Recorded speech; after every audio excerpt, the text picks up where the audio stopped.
She reveals to her mother the situation that her and her friend stumbled across, and says, in spite of all of that, in spite of everything that she's been through, she made the choice to come back to see her family. You cutting out a lot, man. Hello? What, can you guys not hear me? I Like can. at the end of sentences, you're sort of cutting out.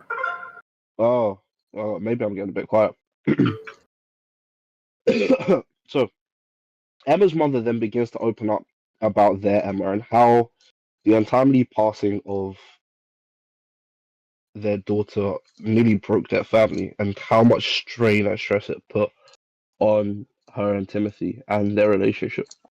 But she then begins to tell Emma about how Emma changed that, how she brought them together, how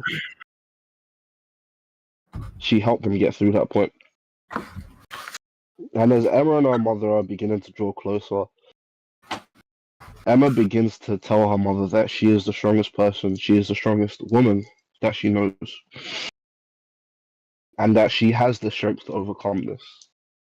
Emma's words begin to move her mother, and ultimately she promises that she will go and see her family, and that she will come and visit before the end of the 10th day. After this interaction between Emma and her mother, she returns back to us and we leave the Church of the One behind. As we get Thomas to promise that Emma's mother will have the time to go and see her family. In the meantime, Adris decides to use his powers to see if he's able to find the whereabouts of Adelaide. And he's fortunate. It appears that his ability to see is not disrupted by any sort of external force. He begins his process and notices that he sees Adelaide, with her brown wavy hair. However, it appears that her skin is porcelain white. She seems pale, and that there's almost no breath. It seems that she's alive, but almost on the brink. And an elderly man comes in and offers Adelaide water, but it's as if she can't hear him. The elderly man then mentions that the wizards will help. On the coat of the man, there seems to be an embroidered sigil with a six-pointed star, where the lowest point is elongated, and it looks as if it's a noble house crest. Adrist then relays this back to Emma, and Emma says that she knows the symbol. It's the symbol of Adelaide's relatives in Waterdeep, the Arlink stars. So, And what's up? Hello? Ricardi just disconnected for a moment, but he's here. Oh, okay. I just disconnected for a second. I'm back. Okay. Emma notices that they appear to have a place in the village of Red Lodge, along the Merchant Way, and that's probably where we'll be able to find Adelaide. In the meantime, Adris also mentions that he thinks it'll be pertinent to look into the disappearance of Black Staff, and we head over to discuss a bit with Lysander. In our discussion with Lysander, he mentions the Harpers, and that they may have a teleportation circle hidden somewhere in the city. And this may be a means for us to reach out and see Adelaide, whilst also being able to return in time to meet with Emma's mother before we officially leave Waterdeep for an extended period of time. Lysander also informs us that Adelaide was willingly moved to Red Lodge, confirming our hypothesis beforehand, and that she was placed there to keep her safe from the dangers of Waterdeep. Following our conversation with Lysander, we head to the cemetery and we're able to locate the Harper's hidden stash, and we meet the Harpers. We head into the safe house, and we find a stone staircase leading to a stone chamber. It's a small alcove with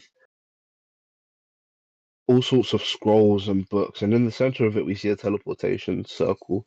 Doran jots down the information into his book. Remember it for the time that we'll need it when we travel in the future.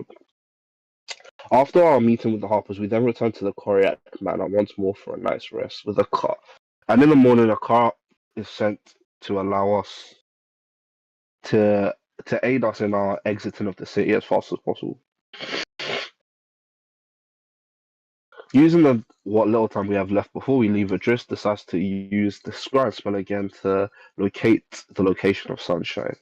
And he notices that the horses are in a stable, but the only horses that Idris is able to see are Rumble, Dancer, and Sunshine. He also notices a strange sigil above in the stable. And as we're leaving, we have a brief conversation with Emma's aide, and he notifies us of something. He notifies us of the fact that he's glad that the roads might be safer now. Any bandits that would dare to approach the road have been swiftly and effectively dealt with. At least that was what he heard about, as he regales us of the exploits of the grinning ponies. And that is where we left off from last session.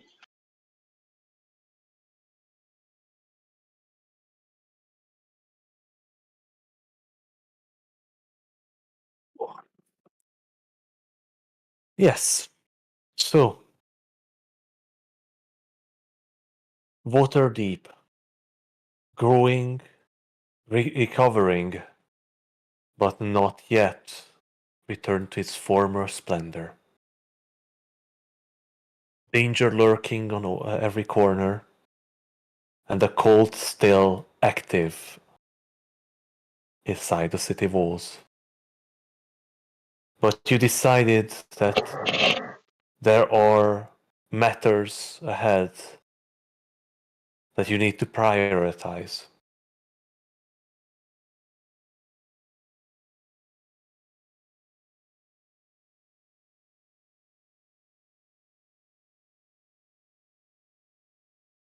Sorry, what did you say at the end? They said that there are matters that you need to prioritize, you decided. The biggest priority is still to find Adelaide, right? So we need to get to this Harper thing. We're Or there? we can go for the tower, but that feels like. Oh, no, we Can you not hear me? established that. Hello? We can. Already we did that last week. Wait, what? Basically, No, yeah, but like, we were going to the graveyard, right? no, you went to the graveyard. Wait, did we? No, Yeah, we I did. But, said like, so. I did not want to draw on the session because there was something else. I wanted you to get back to the house before the next session. So I said that you did go to the City of the Dead, and I described sort of where you found the. You met with the oh, yeah, Harpers yeah, there, yeah. and that they were willing to cooperate with you because you're clearly a force of good in the north right now that they are happy to aid with their own resources. You're right, I remember. Yeah.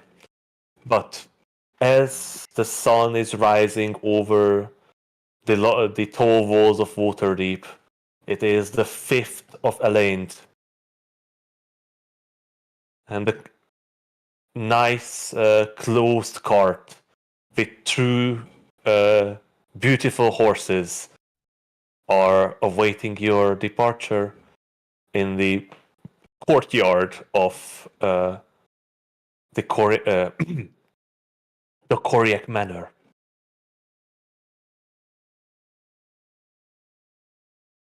Well, no sense in waiting.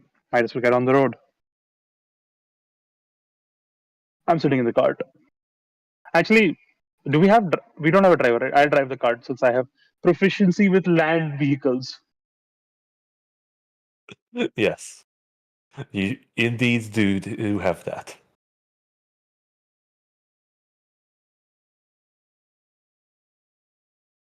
But before, you have all woken in your designated guest rooms. Emma, you're awake in your own room alone. Isn't there something that you wish to do before you leave the house?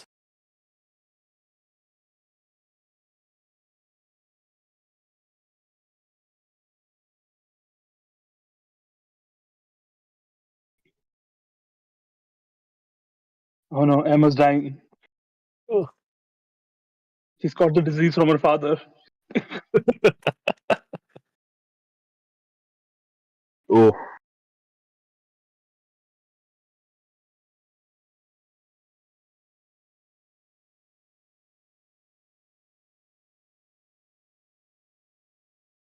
It is quite early.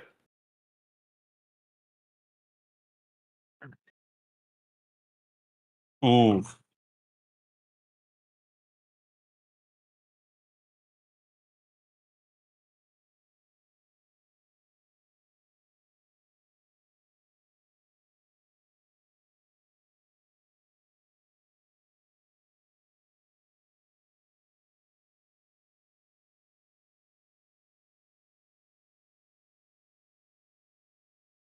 When I see her writing a note, I'm gonna go over to her, slap her upside the head, and be like, "Bitch, what You're you in, doing?" you're in a different room. I'll burst into her room. Shit. You push a glass against the wall and hear the The scratches the of imp, the ink. the invisible imp that was watching with my eyes in her room uh, will go over to her, slap her upside the head. I'll say this: if I see her going over to deliver the note, I'll intervene.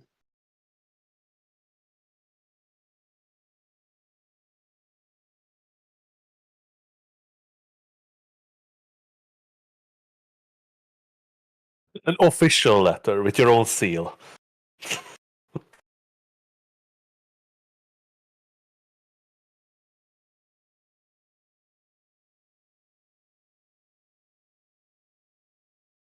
Dearest younger sister. Dearest sister, who I don't care about enough to wake you up. Yeah, Emma, you woke up quite early. You took a bit of time to write up this letter, where you sort of convey your thoughts. You apologize for leaving again and reassure her that you'll be back, and both you and your mother will be coming around to see her in the upcoming days.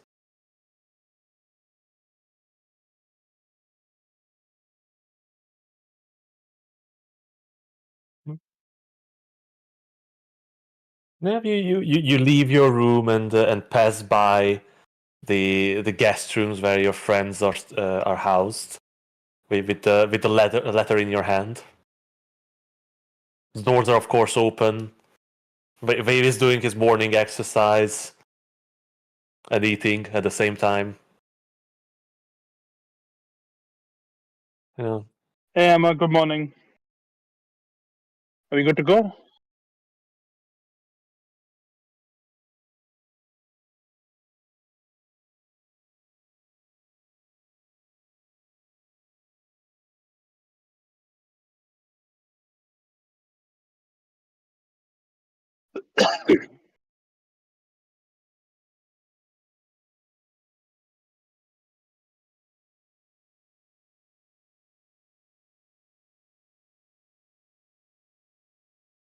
You are leaving your sister a note before.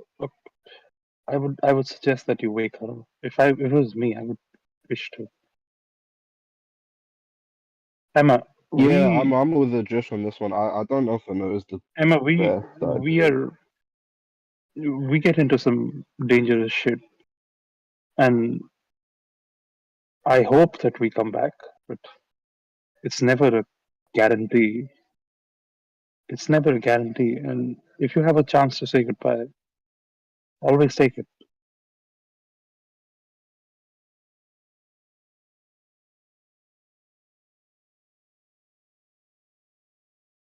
It's your decision to make. I'm just. If it was me, I would want to know. Oh man. so what do you do, Emma?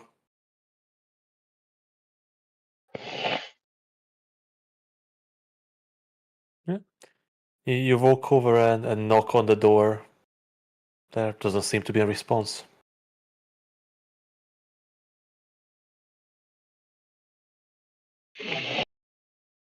You push the door open and peek into the little girl's room. The curtains are still drawn, only a narrow strip of light seems to shine through with the rising sun. You see Liliana sleeping sound in the bed, tucked in, surrounded by stuffed animals.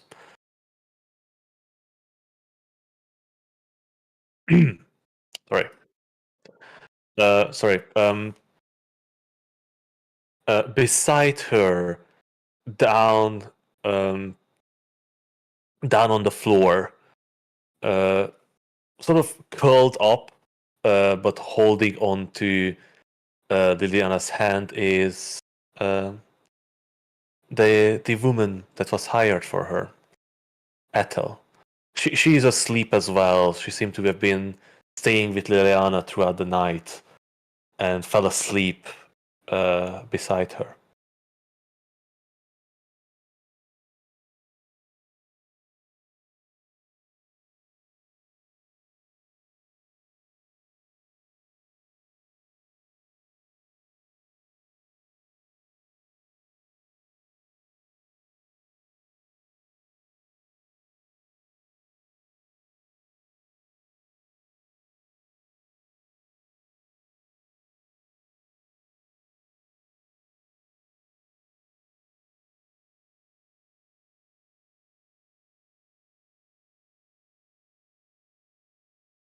Right. Sam, you approach and you place your hand on her shoulder and gently wake her, gently shake her away. She sort of jolts at your touch, and oh, oh, I'm terribly sorry. I'm sorry, Lady Korea. And she sort of kneels on the ground and almost turns a full circle to get her bearings, and she gets up and quickly dosts her dress off and stands in front of you straight. Lady Liliana was having troubles falling asleep. I stayed by her side into the late hours. I seem to have dozed off myself.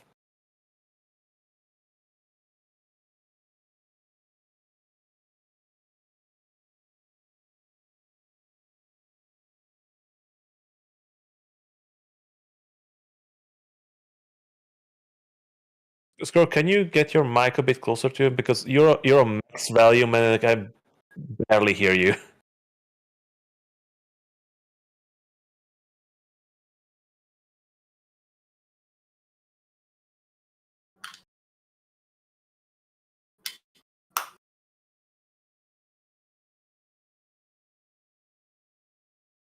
That's weird.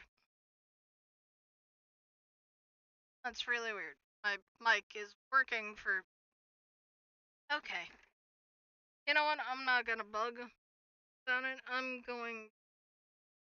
Give me a moment, I'll change my mic on... I will probably sound like I come out of a tin can. I can hear you. That's still fine. Okay. How's this? Because it's like right next to my Do, mouth. do you guys hear any difference? I still hear you just fine. I mean, maybe slightly. I hear her fine. It's fine. Okay. I don't know why. Like, Life can I is do life. like sound mixing on my side? A Yeti also seems to not be looking... I just unplugged and replugged my Yeti. Which, No, doesn't matter. Okay, whatever. Let's just move on.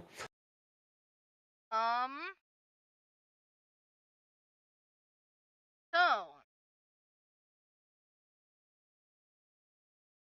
Yeah, I came to say goodbye to Lily. She seems not, she seems to be not in the best kind of... I don't know, I don't want to wake her up. But also, have to. Lady Kirk, you're leaving once again? I have to. Oh, I see. There are It, things we have to do. of course. It is. I wouldn't want to be stepping over any lines here, but I young Lady Liliana, I think she would be devastated to know that you have left and she was not able to say goodbye. All right. If you wish, I can wake her, or perhaps you would love to. I can leave leave you that to if case- you wish. I have a question. Would you be willing to start a fire and then come back here and let us know? I feel silly because it would only be, not that much time, but would you be willing to? Start a. You mean light the heart? Yes. Of course, Lady Koryak. Of course, I shall be back as soon as possible. And she quickly heads out of the room. All right. Waking up my sister. Gently, very gently.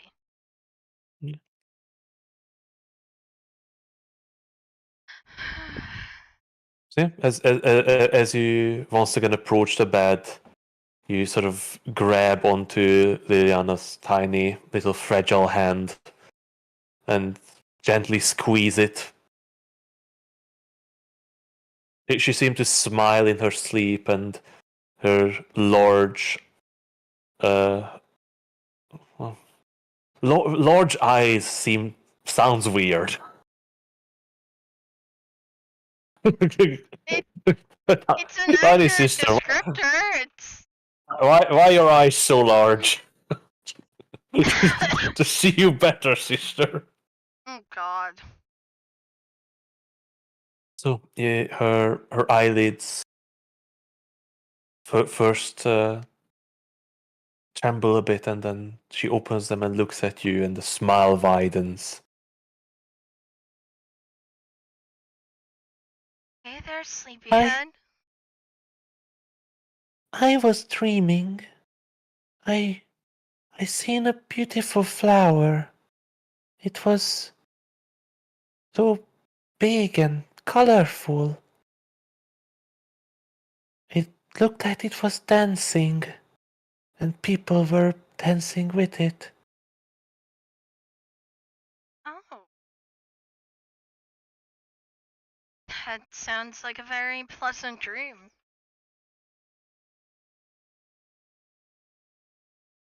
She takes a look at you.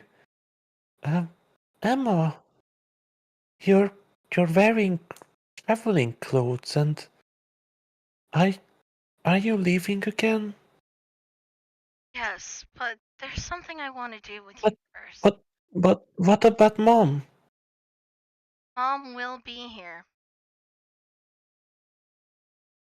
If As you say that, her smile comes back from a short time of unrest, and she sort of turns away from it and looks up to the ceiling, and she sort of crosses her hands over her stomach. Are you? I know you could. I knew you would be. You could do it. You could tell her to come back. She promised me that she'd come. I just. You know what I'm doing is important, right? Saving. Once again, she sort of turns her head towards you and gives you this sort of knowing smile that, whenever you just left the house for weeks on your adventures. actually important this time.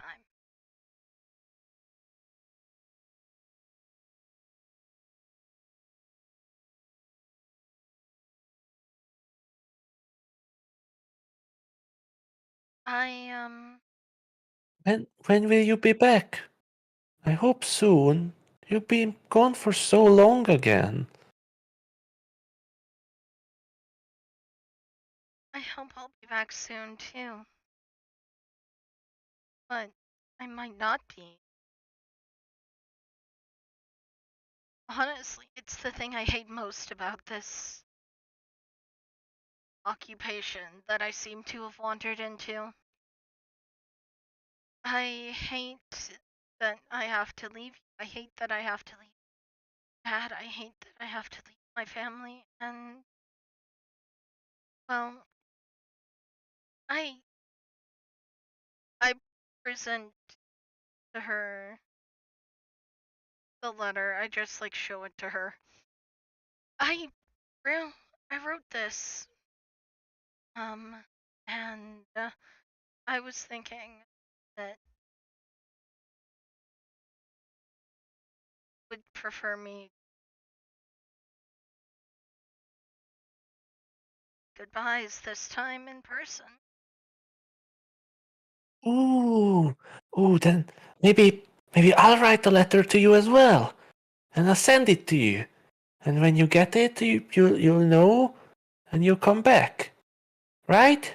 Maybe, but I don't Yes. know exactly where I'll I'm gonna write a end letter up. and I send it to you. And I had a very fun idea or something we could do with this one together.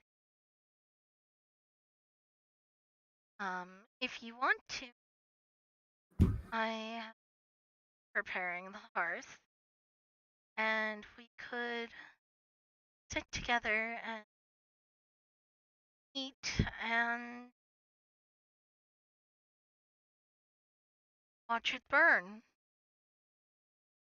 But that, but you wrote this to me. I, I I did. don't, I don't want it burned. Okay. I wanted to You want? keep it and. Okay. Okay. I will hand her the letter then. She just sort of holds onto it. You know, her tiny fist almost crinkling the edges on it.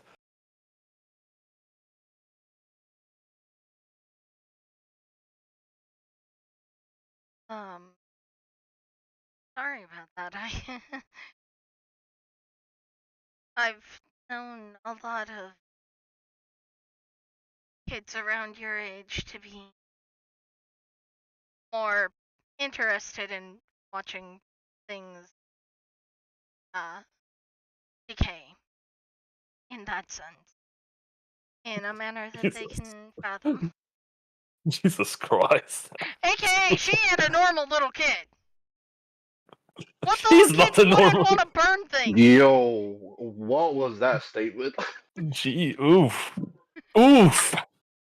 That's wrong.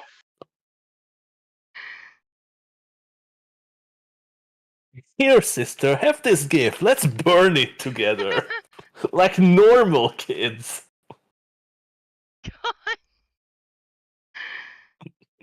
Hey, I got you a puppy. Do you want to strangle it with me? No! Ah! That is not what I meant! I mean, Anyway, that is effectively what Emma said. God damn! I've got this magnifying glass. Should we roast these ants? anyway. So, yeah, she looks a bit taken aback with your offer of destroying this letter. I'm sorry. You know, it was just me being silly, that's all it was. And being on the road might not have been the best thing for my sensibilities. Oh, you were always silly, Emma. That's what very Mom true. I said. was. And that's what Dad said. And that's what Lysander said. That's what the microwave said. What? No, I just hear the beep in someone's background. Oh, that's the UPS king, and my power went out.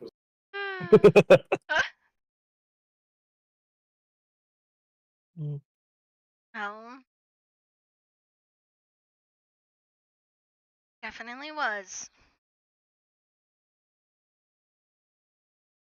And Tilly, I need you to know that there's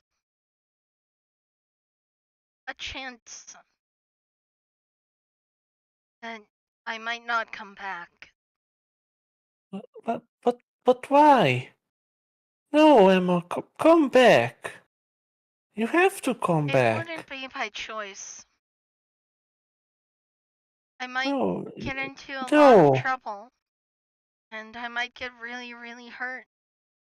And so Then, far, then you then you most definitely have to come back, especially if you're hurt. have been, most of us has been really lucky. We've been honestly really, really lucky. There are times I'm still not sure how we made it out of that situation No, alive.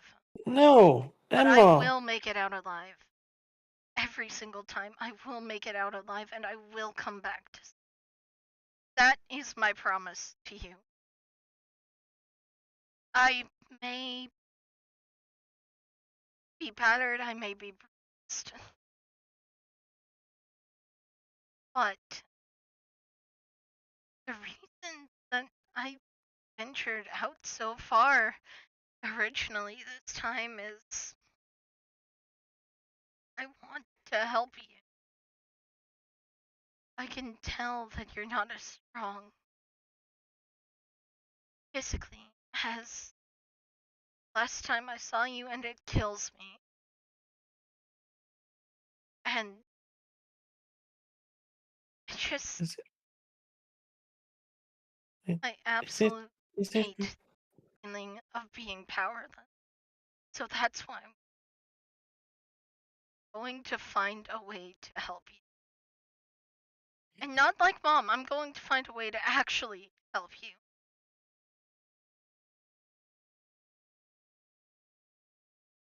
I'm sorry I have to go to that. I feel like these are the way too high concept for a little girl. Eh. Hey, if I don't come back, I don't want her to be blindsided. She's fucking adorable. She's fucking precious. Oh, jeez.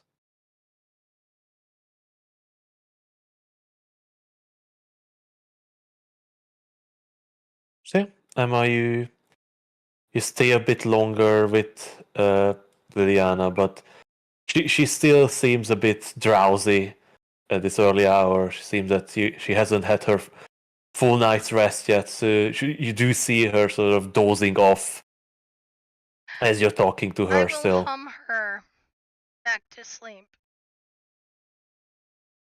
Hmm. And I will hum her to sleep with the lullaby. Oh. Oh no. Oh no! Yep, sure. Oh no! Well, there's nothing wrong with that. That's certainly your lullaby. Ah! Ah! Yeah. You make me feel like she's gonna die!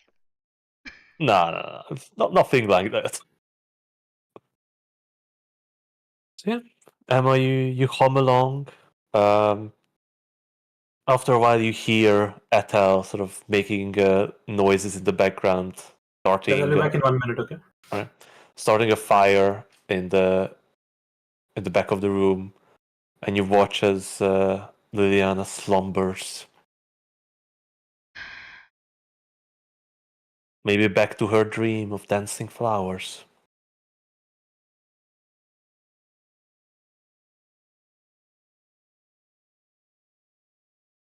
And you step away from the bed, and the first little flames of the fire begins to burn, illuminating a room in dancing flames.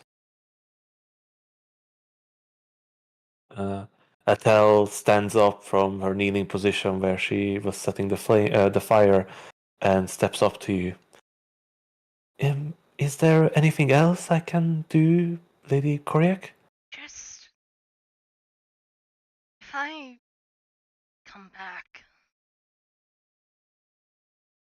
paint with my sister, please. She smiles at you and says, "That is without question, Lady Koryak. I would stay by her side, no matter what. May the benevolent one guide your way back, safe and sound."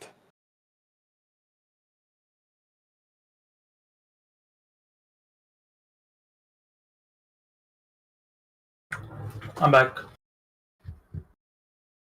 That's Hello? Yeah. what we're all hoping for, isn't it? I give her kind of a little smile. A quick little smile. Yeah, serving staff can get the full smiles. Ah! Yeah, Emma and you leave the room behind, closing the door behind you, and head back to your friends. Also, because I'm aware of this insecurities concerning emotion, possible gain like a white streak in my hair. I have no issue with that if you want to. All right. Although I'm not even sure which Like, season would you be in the first place. I don't know. We'll figure that out Probably later. summer. No, In probably any case, spring. the group is once back again back together. You gather your belongings and head down. Oh, no, not actually head down, head out. We were on the first floor to begin with. Mm-hmm. The cart is set and ready. In the back there are nice cushioned seats. Even the driver's bench is lightly cushioned and has a backrest. The cart is finely crafted, protecting you from the elements. The doors and the side walls are set with square glass panes, letting in light. But you do have these little curtains that you can pull in front of it to keep the ogling sight out. Okay. Those will probably get pulled. Yeah. The old servant bids you farewell and wishes you a safe journey and a safe return.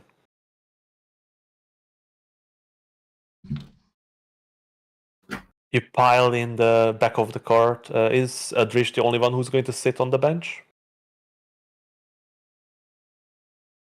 I need a lookout. I'm sitting with the drift. Right. Adrish and Finn sits on the driver's bench. Emma pulls the Adrish- curtains because there's no way in hell she has the energy for like public appearances, basically, and shit.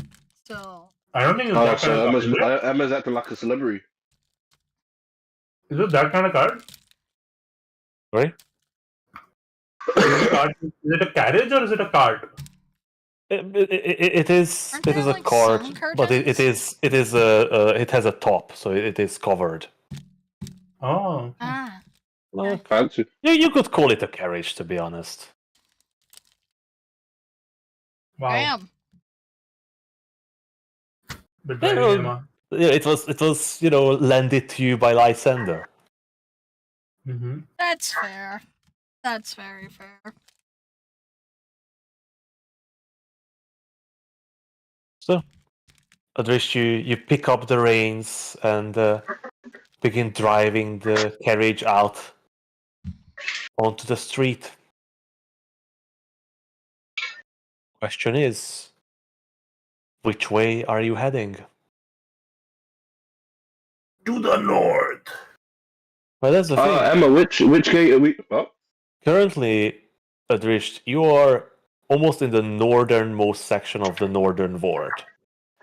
Mm-hmm. That is where the fanciest of big manor houses of the nobility are.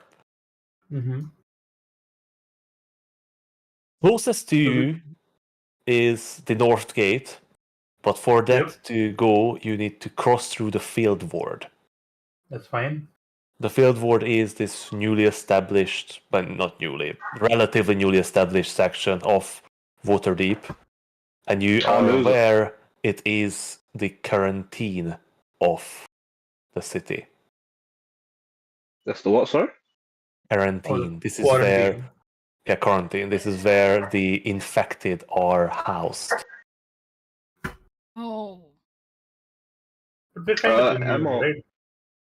You would be able to head through. The main street is in use. Mm. You know, it is just a danger to begin with to head toward throughout the sickened people's district. But if you chose to go a different way, you can go through the Troll Gate. But again, that is somewhat through the Field Ward, although it's for the furthest end of the Field Ward. Or you can head south. And we have to take the high road anyway. We're not taking the coastway. Yeah. So we'll have to go through the thing. Or we can go like around the city. You can head down to the river gate and then head through the fields. That might be the safest option. Emma, which route do you recommend? Oh god. Because if you head down to the river gate, you will probably lose maybe half a day. Really? Damn. Yeah. God. But the thing is, like, you have to head down through the city and down to these little field roads across the Undercliff village. I think we just go through the field ward, man. Yeah. Let's just take the. Honestly. We have the amulets. We'll just stay away from people. Also, we really don't have that much time. Exactly. All right. Let's just push through. So, Drift, when did you learn how to? Oh, sorry. A war. He's not even kidding. So, Adrish, you take the reins up and begin driving the cart towards the Field Ward. Adrish, is it okay if I drive? No. Okay. Hey, don't I have proficiency with land vehicles? Absolutely, Oh, wait, you do? You can drive. Yeah. Yeah, I just need to see your license. It's okay.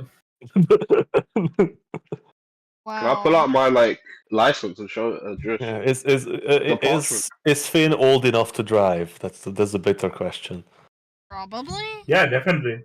He's giga old now. He's like 45, I think. Yeah, but in halfling years. Yeah, but this is about when I got my license, right? Not now.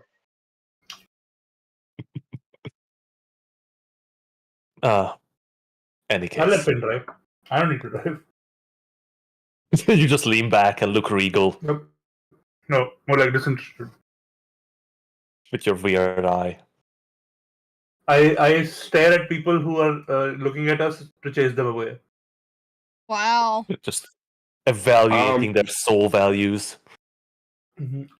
But yeah, I'll I'm used to sort helping of, my parents out in peek the field. and look around. Adrish's pickup lines are beginning to get creepier and creepier. Oh no.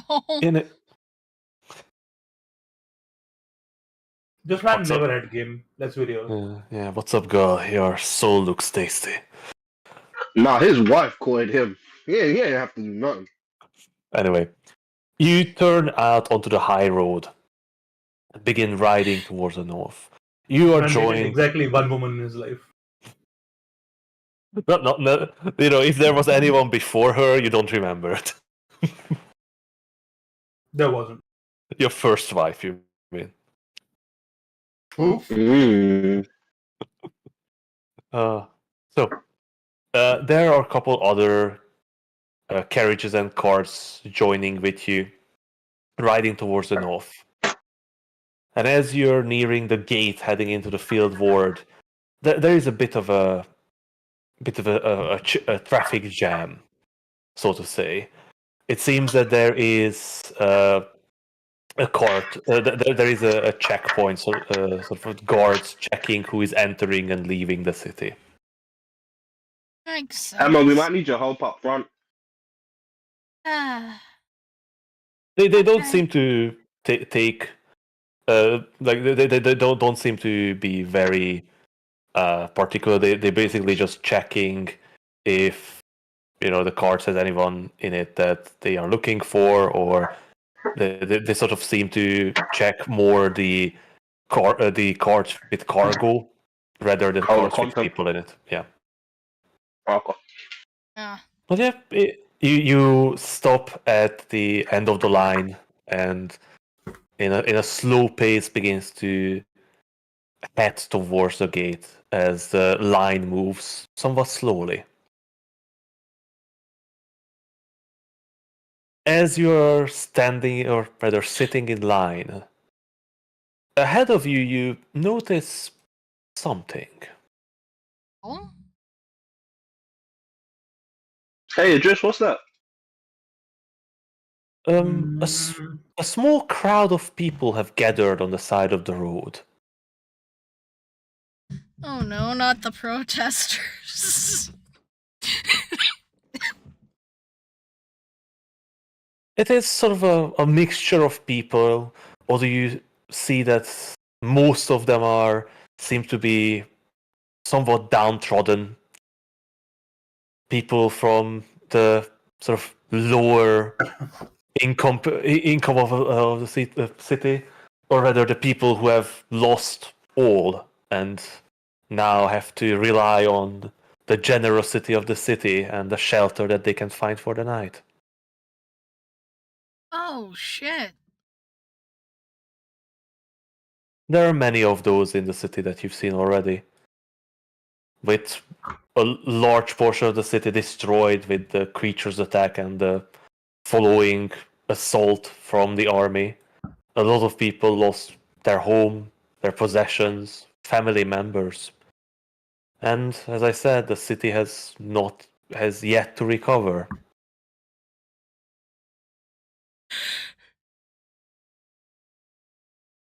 The crowd is not big, maybe 50, 60 people. But you do see there's a good number of more people standing on the sides, sitting at the edge of little walls, leaning against buildings, further This is away from the horrible. crowd forming. This is horrifying. Yeah. I mean, I know it's The people. basically just a city, but still, it's horrifying. Yeah. It is not a pleasant sight, knowing that these Even to people Kazakhstan. are struggling. Yeah, compared to Kalimshan, it's nothing. These people still have a place to sleep, to eat, and they are not forced into slavery. Also, not in literal gutters. Yeah, that is just another praise for Waterdeep, that even in such trying times, in such horror and terror, they still seem to stand strong. Mm-hmm. But as your cart approaches, passing by this small crowd, your attention is drawn away from the faces of these people, the sort of hollow cheeks of children, and the dirty rag-like clothes that most of them are wearing, to the man standing in front of them,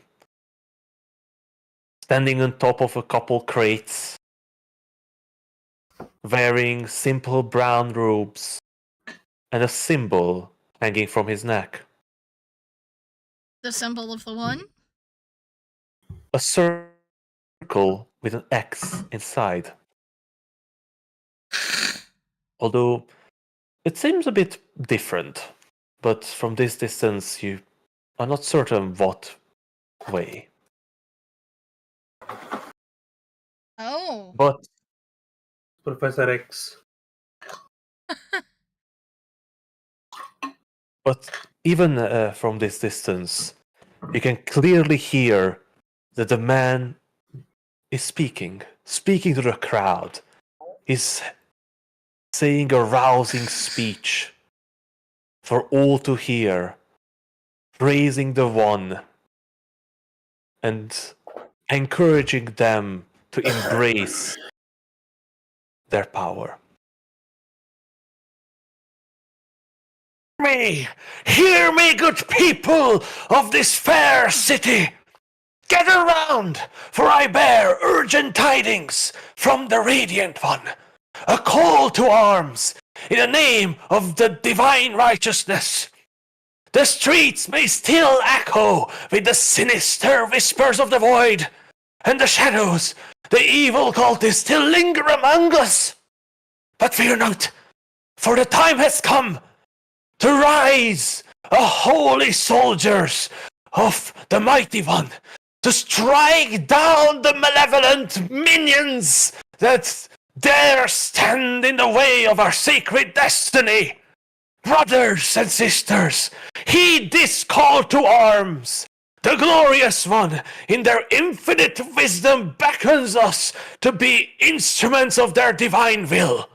We are not mere bystanders, but chosen warriors, destined to cleanse this city. No, to cleanse the coast of the darkness that festers within its very heart.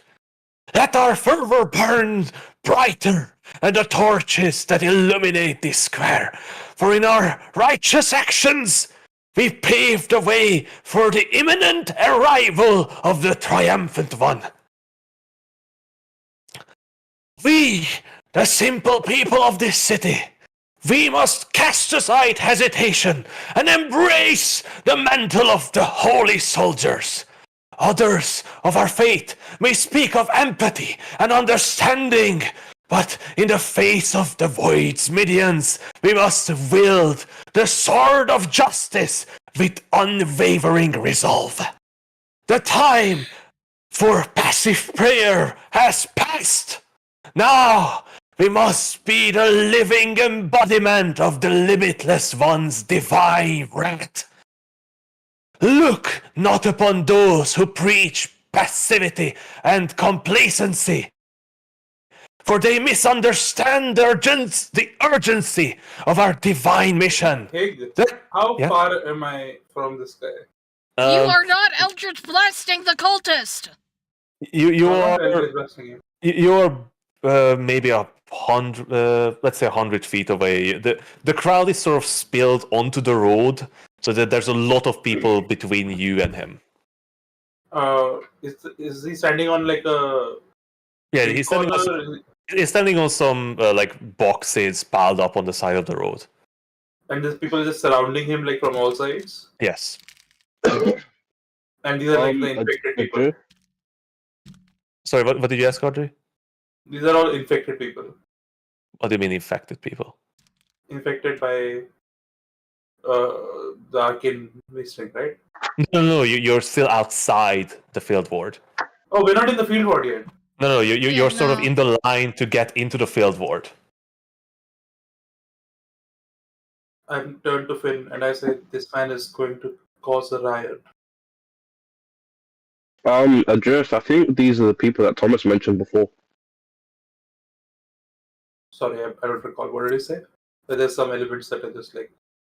You remember how there was he was mentioning that there was a schism in the Church of the One, and some of them were more focused on soldiers and holy warfare as opposed to healing and focusing on helping people. Would you be okay with me taking some action here? Oh, what are you thinking? What do you mean? Can I look around and You see who just the hear a reaction of very people concerned, what do you mean from inside? From behind you. Can Can you tell me what like the reaction of the crowd is? Are they getting riled up or are they more dismissive? They do seem to be getting riled up, but you do discern that this man's speech is not turning the crowd against the city or even the sort of other sect of the one, if you can call that. It is more of the focusing them to fight against the army of the void. It is Alright. riling them, but it is sort of there's no there is not pushing them to throw Immediate over the government. violence. Yeah, to not get violent. They are sort of organizing them to fight back against the evil that befell them. To not Alright. try to rely on others or wait patiently, but to take up arms, to be proactive. Mm-hmm. Alright. I won't do anything then. I'll just wait. If it's not like looking like it's gonna cause a riot or something. It definitely. So the thing is, you do watch the people sort of agitated. They are riled up, but they are more. They're focusing on the man. They are not shooting glances towards the guards or you or anyone. It is more almost that they are drawn into this fervor of yes, we need to do something. We need to take action in our own hand. We cannot stand passively. The evil is upon us, and we need to fight them. As your cart passed by the crowd, and nears the large gates currently open towards the field ward, you still hear the end of the man's speech. The coming of the Bright One demands action, demands that we rise as a force against the darkness that seeks to engulf us. Let our battle cries echo through these streets, droning out the whispers of the void with the triumphant roar of the faithful. In our crusade, let us be unwavering, unyielding, unapologetic. The righteous one's paradise awaits us, but it is through our valor, our sacrifices, and our triumphant victory that we shall usher in the radiant era. So, my fellow believers, ready yourself, stand tall, and let the enemies of the superior one tremble in the face of our divine might. For we are the holy soldiers, the Inquisition of the Supreme One, Supreme One's will, and together we shall prevail! Okay, now I'm worried. I don't like when people call themselves the Inquisition. But your cart rolls on. As you approach the gate, you see the city And You're out of range. Mm, You hit a dog, it explodes. oh, no. no! And then shines from Mother. Slayer of Animals. Jesus, no! As you reach the gate, you see some soldiers of the city guard and the city watch approach. They step up and sort of nod to you. They step up to the window and sort of take a quick glance inside.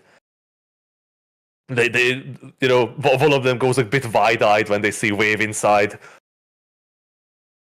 But they step back and usher you to pass through. Go through and keep Mm. going. What do you guys think about what we just heard? I think that we need to get that far away from Waterdeep is possible. I don't like when people start inquisitions. I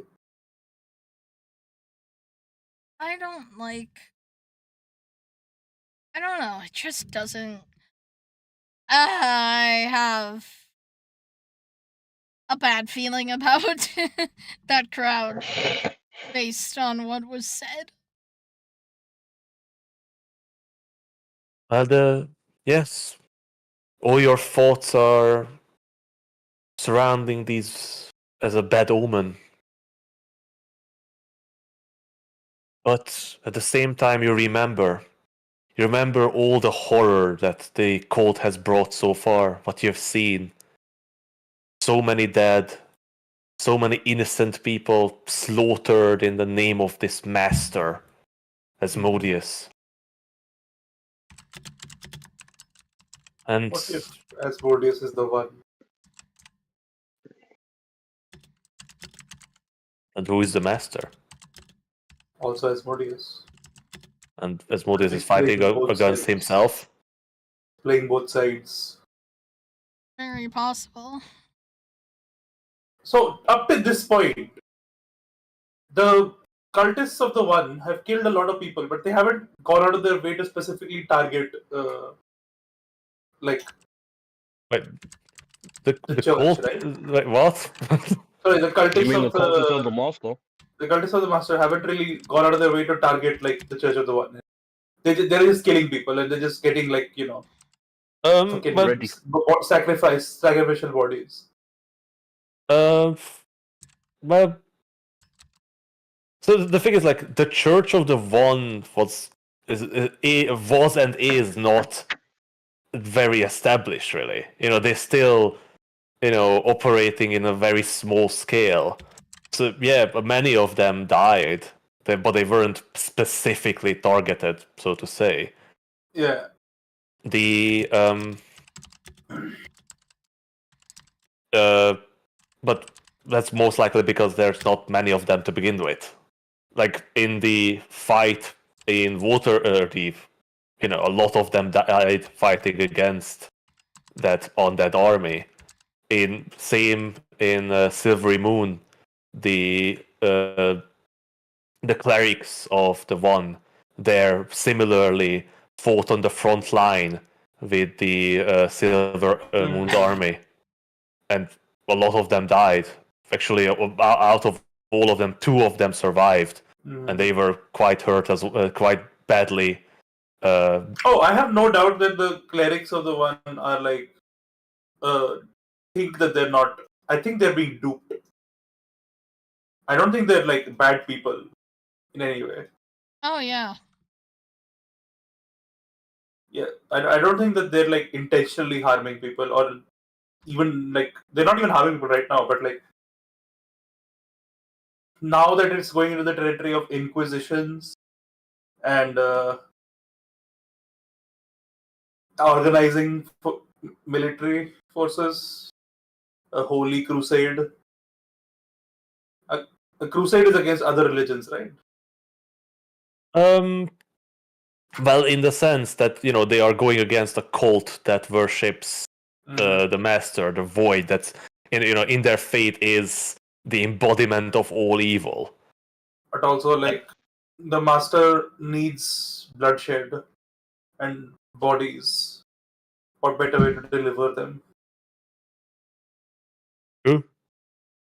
That's a fair point. Although so far what you've seen is just bloodshed doesn't seem to be what they're seeking. It is sacrifice that what they want. I mean, not self-sacrifice though. No, definitely not sacrifice. What is a spell that don't we have like augury or something? But yeah, Dorian can cast augury. But yeah, Finn, you were saying? I was going to ask, what came first, the Church of the One or the cult? Oh, the cult, without a doubt. Okay, fair. The cult. You heard about the cult's action, but there were rumors about it for months, and the church, like for now, it's been around for maybe half a year. Hey Doran, would you be willing to consult with your god and ask a question? Would you just ask if the One is causing the interference in communication between us and them? between the Sword Coast and them. What level is Augury? Augury is doesn't Level work two. like that. It gives positive, negative results, right? Yeah, for an action that you plan to take Yeah. If I within were the to next say, 30 minutes. but Augury is like literally asking the gods, right? It's more like divining the future. It Yeah. is So we can be like, you sort of receive an but it's omen from an Yeah, but- otherworldly entity saying that is my action going to be successful or not. but otherworldly entities usually like the god that the Tictaric is beholden to, right? Yeah. But in the sense that it doesn't really give you a yes or no So if- question. There yeah, are but different so if spells we were for to- that. It If is we were to say we are going to assassinate the secondus of the cult of the God. Church of the One, it would say yes or no, right? It would say if that's a good result or a bad result, right? My God, Interest. Assassination is bad.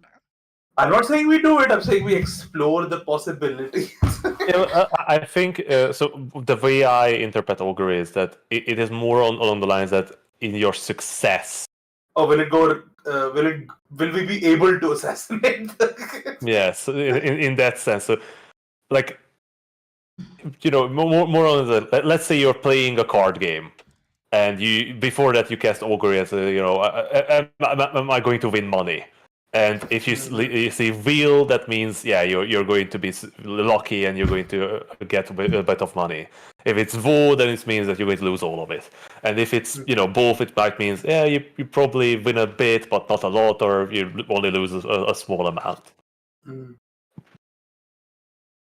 Or maybe you sorry no if it will end vo, then it means you're going to win a big money, but then it's not going to get shanked in the alleyway afterwards. Mhm. And also, augury is very limited. So yeah, you might get an answer, but it might not mean the right answer because the circumstances are not taken into consideration.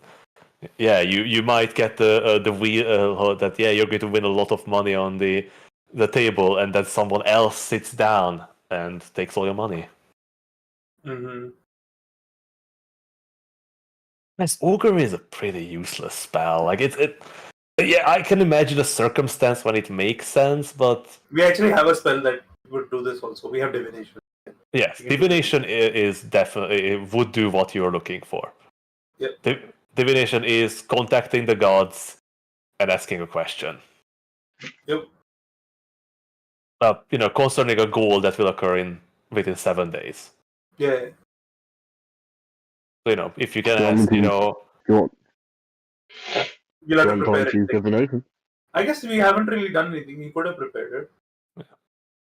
But what you actually need is, if you want to get a straight up answer to this question, is commune. Do you have commune? Oh, we have commune as well.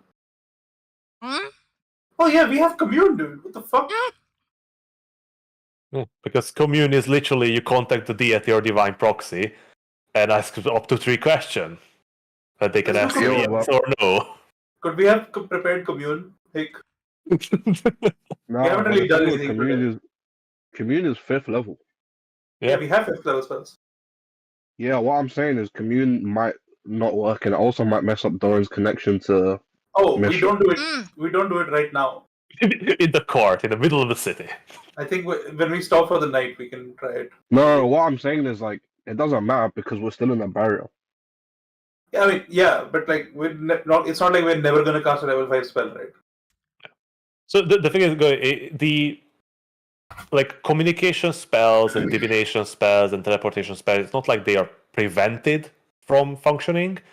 Yeah, they are more I've like been trying to cast them every day. It's just they are unreliable. They are sometimes dangerous. They are.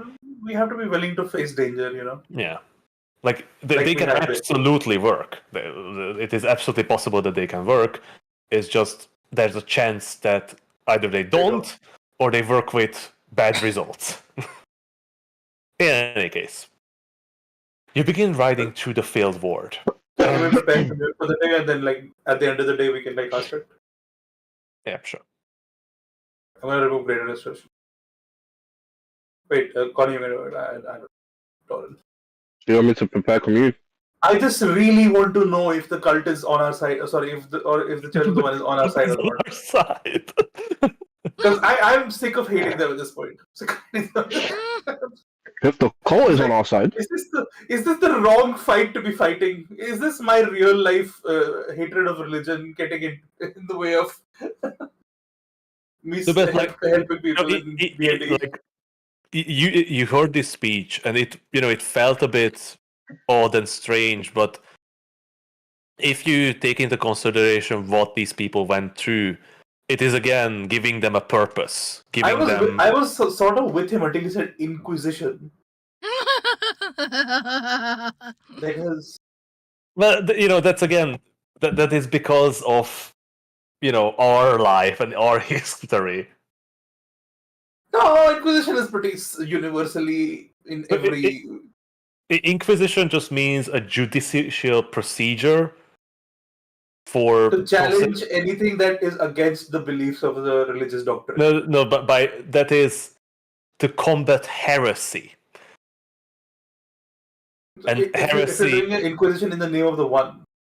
yes, but the heresy in this case is clearly focused on the void, by the servants of the void. So yes, that's assuming that all of this is real and that the one isn't some meme. Yeah, like the thing is, like I don't like I absolutely understand you. Like you are absolutely correct to worry about someone shouting about the Inquisition. But so far, the Church of the One never gave you any. Except when they're organizing militarily. That's the thing. That's why I've never actually done anything against them. That's the thing, like every church, like every faith in this setting has military might because clerics are powerful spellcasters. hello? Yeah, Goni, what's up? Yeah, they have paladins as No, well. you got I'm not saying that's wrong, but it's because that one combined with the fact that there's no other clerics anywhere at all. Yeah. And they're the unchallenged. The unchallenged might is what I'm getting at. Yeah, that is definitely an issue. But so far, you did not see ever these people turning their might against innocent people. Yeah, I mean, the Nazi party didn't start killing Jews on the first day. Oh my god! Jesus, what? Fucking Yeah, hell. that's crazy. I met you, relatively good ally, and it's like, nah, they are the Nazis, clearly. The thing is, they started off with propaganda as well, and this is prime propaganda. And they were also in the mode of violent and graphic depictions to the content warnings. Jesus, I don't know why also, I wasn't on it. the whole thing of oh no, look at Germany, it's hurting. The motherland or the fatherland is hurting. Look at how embarrassing it is for all of these other people to have imposed these penalties on us. This came off as that kind of speech. It won't let me turn on mature rated game. The thing is, that was an individual. That wasn't the church. Yeah, but that man. What I'm saying is, that man was literally Hitler. Dog. Is this what we become? Just the hatred and Already calm down. Please. I'm gonna root out Hitler. You're reading into this way too much. I'm gonna kill baby Hitler. Artie, you are. That's not complicated. Alright. So we prepared commune. You sound like one of those baby Hitler murderers. Random cleric on the street was Hitler. Wizard Hitler. Wait, was he an artist though? You never told us. Yeah, he did You have never told us what he looked like. Did he have a mustache? Yeah, he did have a little that no one was paying mustache. attention to? Did he like Argentina a lot? Like Argentina? Oh. No, he had the anti-Hitler. Hmm. Where there's the two little pieces, but there's nothing in the middle. What is the sign That's of the crazy. like? What is the sigil of the one exactly? The sigil of the one is a circle with a humanoid figure in its center, where the humanoid is sort of in the position of Da Vinci's man, where their arms and legs are spread out, sort of almost Okay. where the hands and the feet are touching the circle Wait, around. so the symbol of the one Alright. is just a Vitruvian man? Yes, sorry, that Yeah, was the Vitruvian man. That's literally what it's called. Yeah. All right. But the figure inside is not. Sorry, But the Vitruvian figure on humanoid. the this guy, Sorry, what did you ask, Hardy? this guy's like necklace was different, right? It wasn't exactly that. Yeah, but it looked very similar, but from the distance you couldn't really tell what if it had significant difference. Hmm. It wasn't significant the difference. It's just something was a bit odd about it. Okay. I'm just making sure it wasn't a swastika. That's all. Yeah, it was the man, but in a there's like an Egyptian He's dance. doing a yoga pose. Fucking hell, man. Jeez. Guys, it's been an hour and we still haven't left the city. Okay, we're leaving the city. I make This is peak D&D. I do my best to make one good religion, and it's like, nope, they are the Nazis. Anyway, let's move on. So, you begin riding into the field ward. Compared to what you've seen in the city, the situation is worse. Even before the city was taken over by the cultist army, the field ward was housing the sick. This was actually an area that was not taken over. The walls have protected the field ward, but it did not protect it from the plague. The streets are empty. You see a couple people inside buildings, but no one ventures on the street. What you do see is a good number of the clerics of the One. They are carrying and pulling in hand carts, food, firewood, and tools for healing. They're moving from building to building. But there's another cart, farther back, No, larger. no. And that cart is covered with a tarp. Oh, for the best. And there is an oddly shaped hillock on top of the flat back. But even from this distance, you can very much tell that that cart is carrying those who did not live through the night. Those who have succumbed to the arcane wasting. Those who the clerics of the One were not capable of saving. Nameless masses who have died due to the evil that the Master's cult has brought upon the city. But you ride on, and you leave the field ward behind. As you approach the north gate, the great doors swing open, and the high road runs along. You leave Waterdeep behind, and you continue riding across the great fields that feed the city. It is the height of summer. People are working. Their harvesting was already grown and sowing the seeds for the next harvest. working hard as the winters in the north are harsh and deadly. They need to prepare and they need to be ready because they don't know what horror the next day might bring. And we leave Waterdeep behind and we move on to the Sword Coast.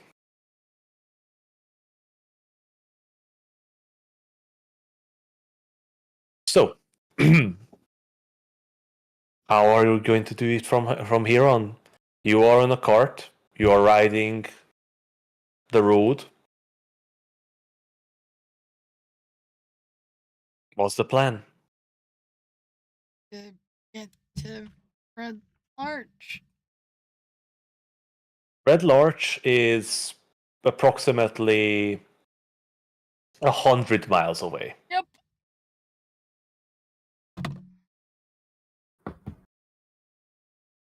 How many miles can we cover in a day?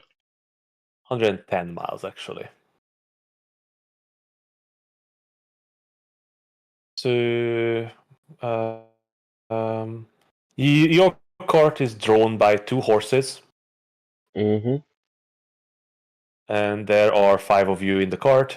So I'm going to say you can move maybe 40 feet. That's your speed if you're moving at regular speed. 40 feet. And since you're traveling on roads that is not difficult terrain, if you take on a normal march, that is around 25 hours of travel, of constant travel. So if you take maybe 8 hours, days of travel in consideration, then you should be able to get 3 days. there in 3 days. And how More long than left until the likely, end of the the 10 way days? you're going to travel, you're going to first reach Rasalantar on your first night. The second day will be most likely an Hill. And on the last stretch, if you travel a bit longer than 8 hours, we will reach Red Larch. It is How almost long until as the end if... of the 10 day? Sorry? How long until the end of the 10 day? Today is the 5th day of the 10 day.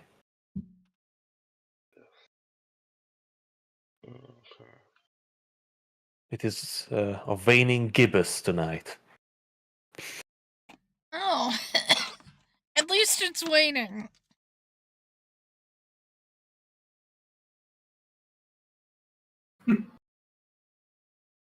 I don't think we need to go super fast, right? Do we?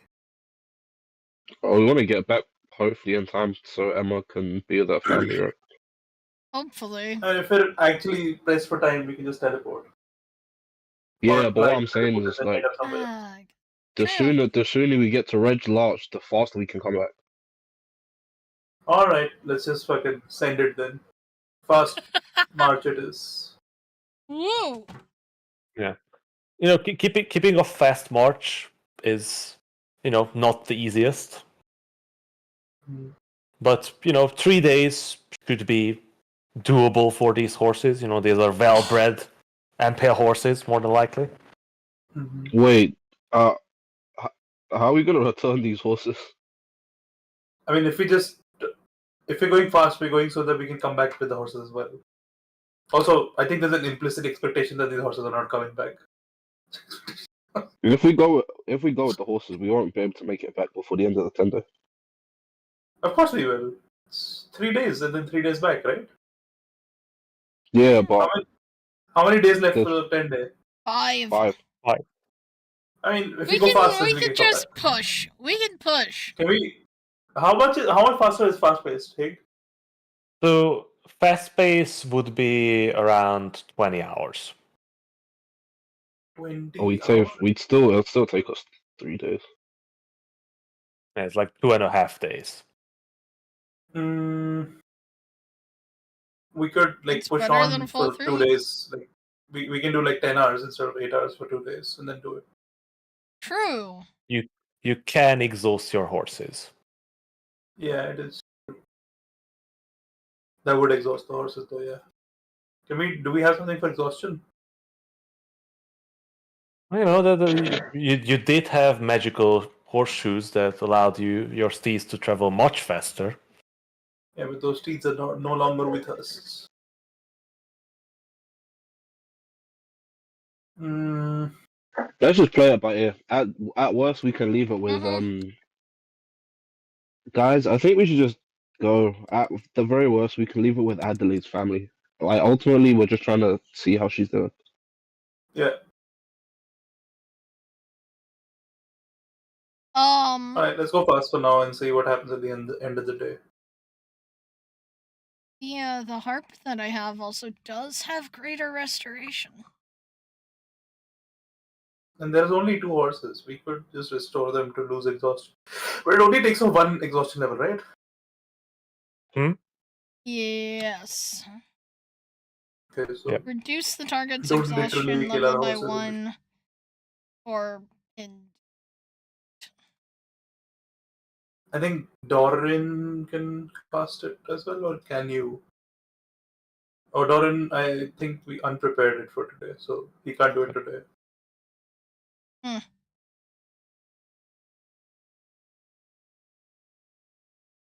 Oh no, you didn't unprepare it. Alright, then we can just do it for today. Then we have 2 points of this, and that should be enough. If we need to exhaust the horses, that's fine. We need to exhaust the horse. I mean, it's not a guarantee that they get exhausted anyway, right? Maybe they'll succeed the checks. I don't know. There's only 2 checks. Anyway, we travel. Yeah, we traveled. Let's go. How is the road too bumpy for me to write something? Well, you know, it is a great trade road, but it is definitely not, you know, a smooth ride. Yeah, obviously. There's no suspension on these cards. Yeah. It is not even a cobbled road. Oh, fun. Okay. Whenever we take a break for lunch or dinner or whatever, I want to write a note. Alright? Emma's thing reminded me. So, you ride along. The day is calm. The sun is shining down upon you. Oh, but you guys can see this map, right? The configurations are set up correctly. You see everything. Yeah, Sword Guys? Coast one, yeah. You're talking about the map of the north. Yeah. Yeah. Just wanted to make sure that you guys are not staring at a blank black screen. Nah, but for some reason I can't move the map. But You can right click, drag It was around, or reloading. nah, I'm good. I'm good. and the carriage sort of rattles away. You pass by small villages, individual farms,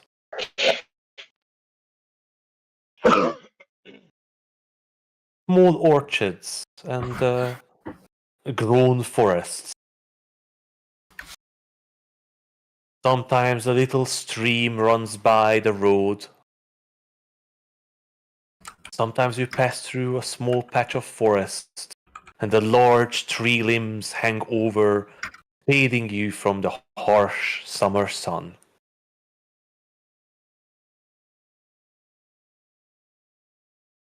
The day passes on calmly. Hey, Drew. Do you want to play a game? Yeah, sure. What? I spy with my little eye Oh no. something beginning with S. The shadows. Ah, that's a good answer. I didn't even think about that. Sorrow? Did he say it dramatic? Did the camera zoom into his face Yep. and Yep. everything got dark Yep. as he said the Yes, as Adrish exhales shadows with his word, you see this face sort of almost distort. His eye singular eye seems to shine with a purple light, and under the eye patch, this shadowy liquid seeps out. Juice, we can stop if you need to. If you need to take care of business. I thought that was the game I sort of winked at him. Oh, your face looked like you needed to go. He winked with the wrong eye. Oof. But no, not shadows. That was a good guess though. I don't know. The Emma, sun. what do you think? I Damn. mean, Yeah. I already it was said the sun. sorrow, right? Wait, what? Don't worry about it. Snow? Yo, I look No. at Josh nervously. I sort of match his eyes and then just sort of look forward. yeah. But no, I just got it correct. It was the sun. As you're reaching the sort of mid-afternoon point, a familiar location comes to your view. You see small farmsteads surrounded by low stone walls. Ahead of you, the road curves around a small spring-fed pond. Behind it, a small swamped area. You see a bridge crossing over the stream coming from the pond. And ahead, amongst the trees, you see a lone tower. You're approaching Rasalantar and the ancient keep where you remember you dealt with a monstrous creature.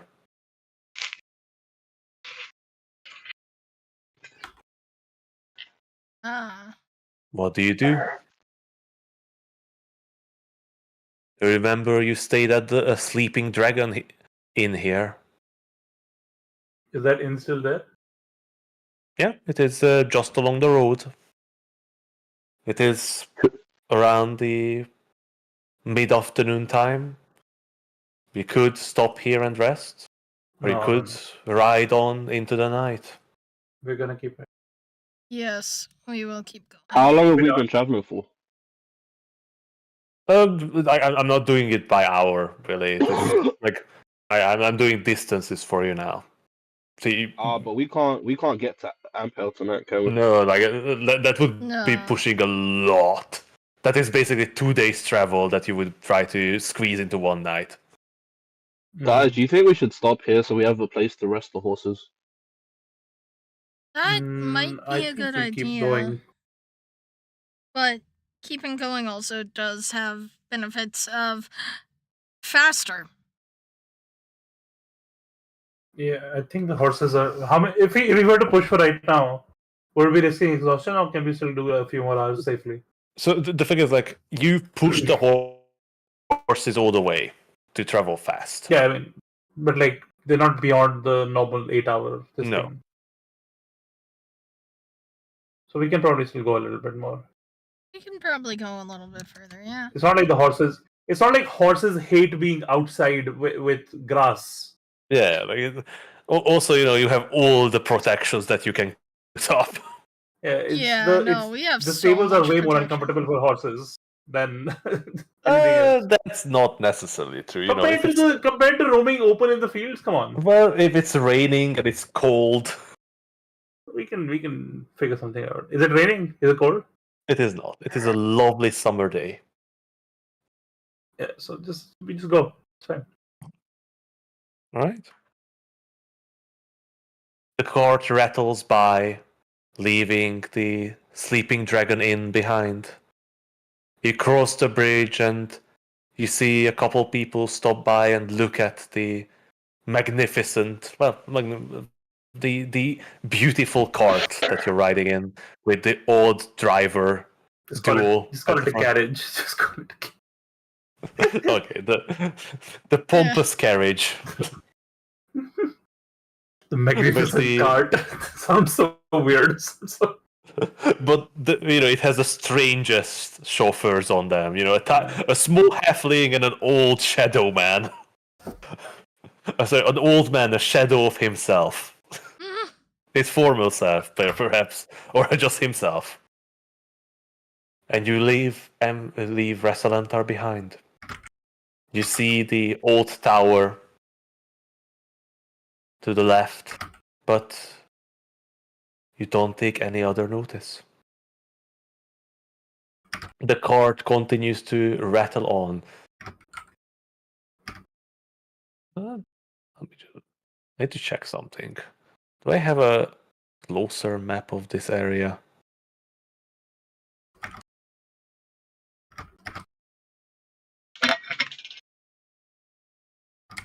No. Or at least it's not loaded. I definitely have maps of this, but I haven't loaded it on the server, so I'm going to open it somewhere else. I have so many maps. I need the lower Dassarin Valley. Yeah, that's what I need.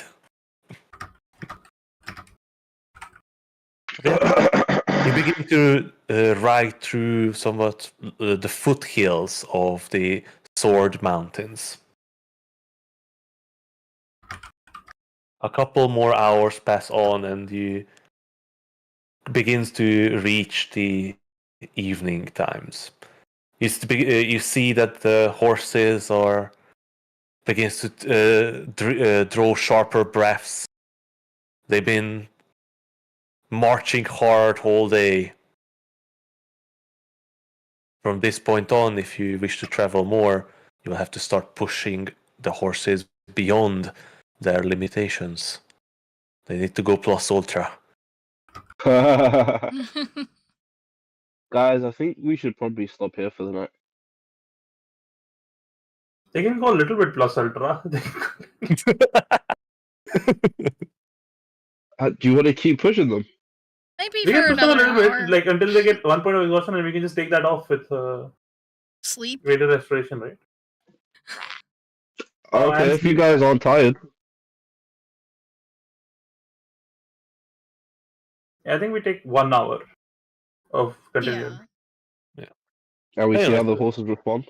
The only thing is, like, once the sun sets, you can see, but the horses can't. Yeah, true. And is why putting a gigant I take waves. and putting dancing lights up in front of us would just make it Distract hard. the horse, the shit out of No, the horses.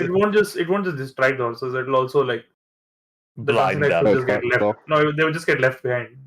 They can only travel at 20 feet per turn. Yeah, if you cast light spell on the cart, then that would work.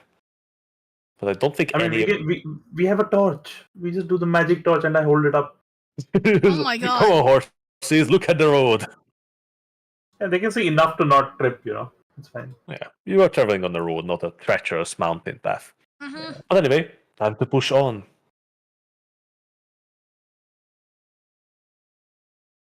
See if the horses get exhausted. Nah, these are good horses. They are easily Chillin'. easily pushing for another hour. All right, then we'll push 1 more hour. All right. They just fall over and die. At this point, That's what horses do. That's not even like a thing. They do that all the time. yeah.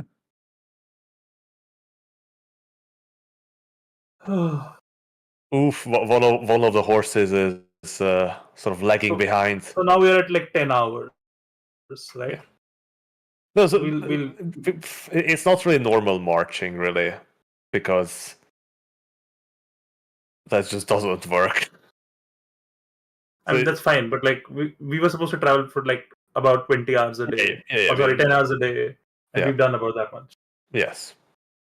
With only 1 level of exhaustion on the horses. Yeah. Or on 1 horse. So we can just stop here and then continue tomorrow. All right. Mm-hmm. So I would really like to return the horses to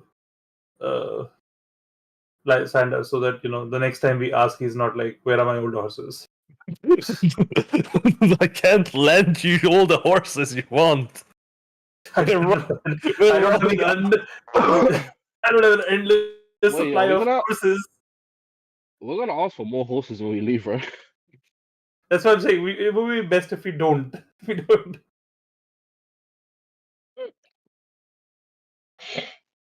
All right. So time to set up for the night. Yep. Hotting it up. All right.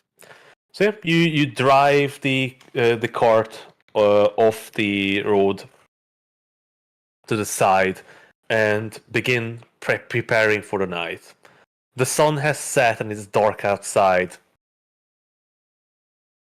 So you pull the horses off the cart and tie them to the end so they may rest and feed. You what is the size of the tiny hut again? It's Because I don't think you can fit. Yeah, it's a 10-foot radius. We don't need the horses to be in there. Yeah, I don't think you can fit the Mhm. horses in a cart in there. We can just we can just yeah, hitch the 10-foot horses. radius, Fine. so Yeah. 20 feet circumference. I'll just hitch the horses in an area where they can still get like grass and eat. Yeah, of course.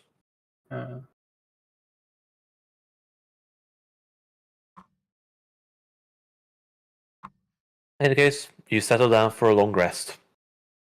Any watches or just We should good night's take- sleep? We should And take some whatever watch. happens, happens. Yeah, no, we're gonna take watches. Yeah. All right. I'm just going to say that you guys can watch and rest. But I would like to hear an order.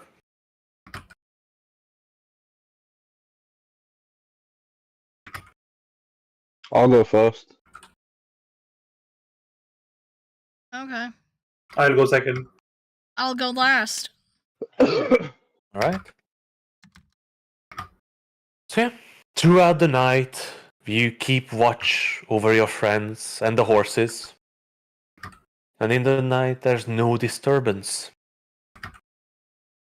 Strange summer night. Warm wind blows across the fields where you're resting. Although inside the dome, the weather is always perfect. There are no nighttime travelers on the road. And your rest is undisturbed. But, nevertheless, in your watch, in your solitude, your minds all wander. Pin, as the others settle down and rest, there's one thought that rattles in your mind constantly. Doragado. A legend. A living legend. He's somewhere out there, along this road, probably fighting dragons or giants, driving single-handedly the colt back. And you also know that his famous riders, the grinning ponies, are with him. Also, how you wish to see them, to meet them, to learn of their latest adventures.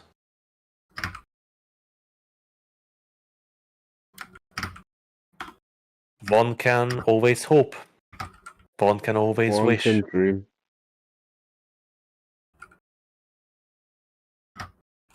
One can dream. Your watch passes by, and Adrish takes over.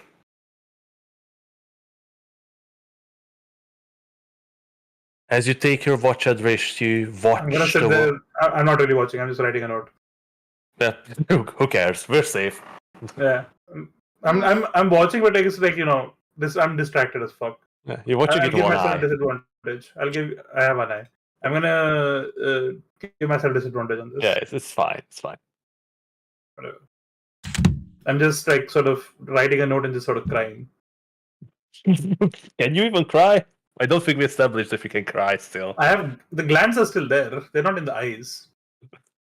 Yeah, but it did get sort of withered out. So who knows what else went with it.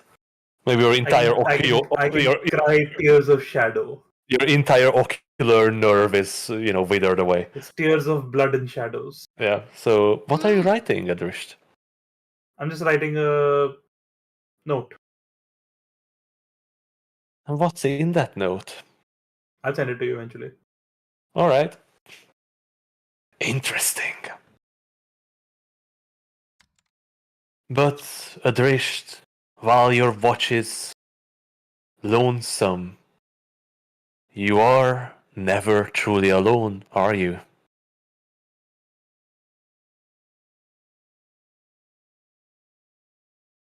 For multiple reasons. Because your eye reveals around you that there are still wayward souls drifting through the wind. Small specks of light all around. So many have died in this land that the dead cannot rest, nor can they pass on beyond the veil to their heavens and hells where they belong. But they do not bother you, but you still see them. Sometimes in the distance, sometimes close by. There are many of them, every night. At this point you try to ignore them, best of your ability. But there is another companion in the night. Beyond your summoned familiars. An alien thought in the back of your mind. The shadow, always with you.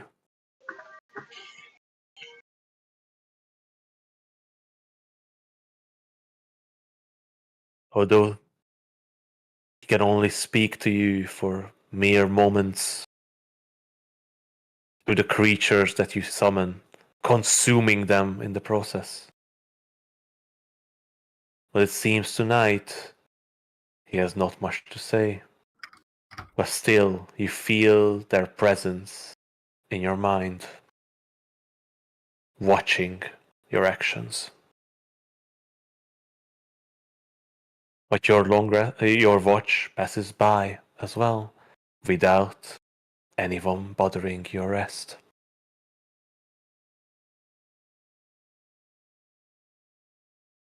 Emma, you take over, and Adrisht slumps over,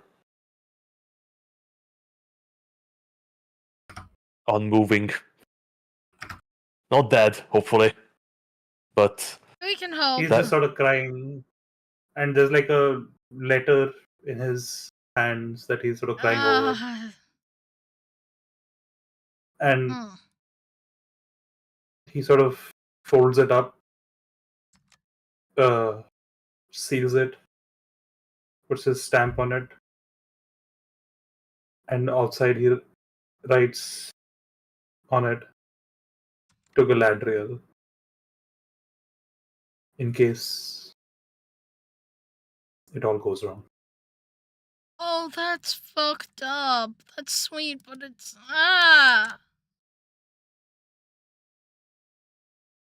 Emma. I'm gonna hand it to Emma if she comes up to me. Ooh. White. Emma,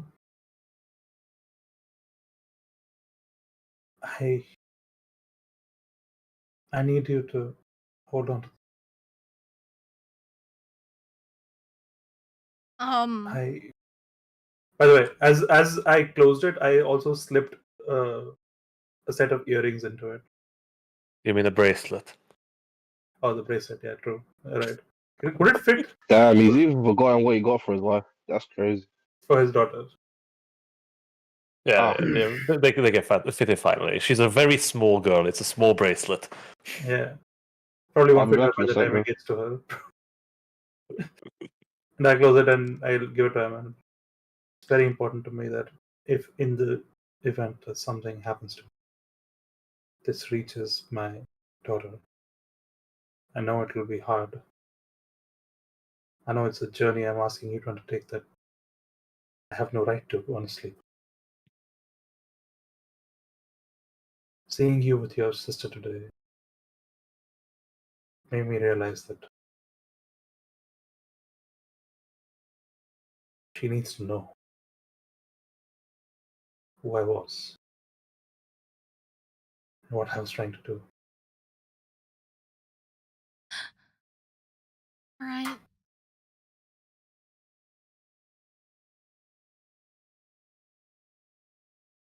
Yeah, no problem, Adrist. I'll get some rest, okay? Emma just And go over to the continues. bed and Yeah. try to sleep. Yeah, Emma, you hold in your hand this quite heavy letter. You feel under your thumb the still somewhat warm wax that Adrish used to seal it.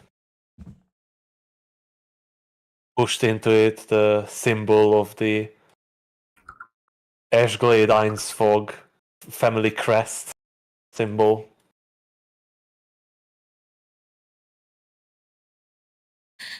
And beyond the paper, there seemed to be something heavy inside. A circular shape. Alright. Adrish has almost immediately fallen asleep. I put it somewhere safe and keep watch. Now, without a nighttime guard. I had to remind myself of Yeah. Mora, god damn it. No companion for you. Well, Adrish is never alone. Emma, you feel more alone than ever.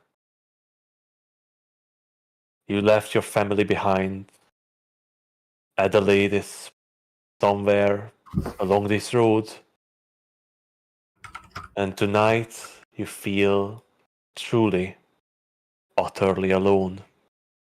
Oh no.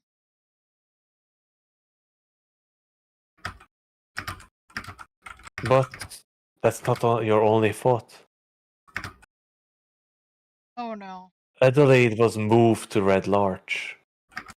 But you can't shake off the feeling that it wasn't just for her safety.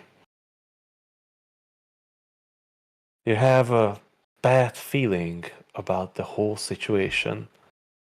You have a feeling that there is something wrong in Red Larch, and you're walking right into it.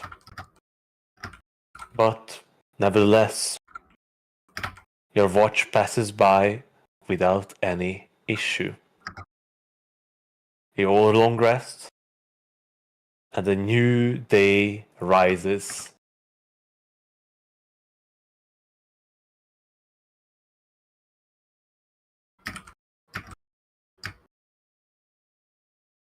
So, as you all awake, you gather up your belongings and set out for another day of adventure.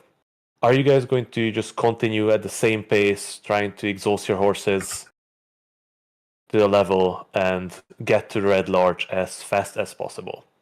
Yep. Uh-huh. Right. In that case, I'm going to say that you guys just sail through Empale, not even say hello to the people that you got the horses from, right? Yep. Right. Not really bother with them because you basically get there before midday today, and you sail Yeah, right no, past. we're just fucking going. We're fucking sending it. Yeah. There's nothing stopping you. And you ride on and on and on. You rest for the night, and as the early lights of the 7th of Elaine arch over the Sword Mountains, ahead of you, you see Red Larch. The town of Red Larch.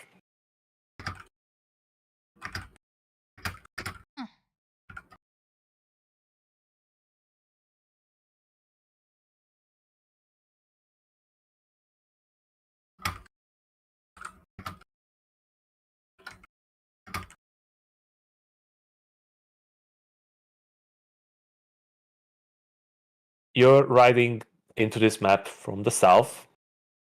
You're passing among small houses. To your right, you see these large 2-story storage buildings.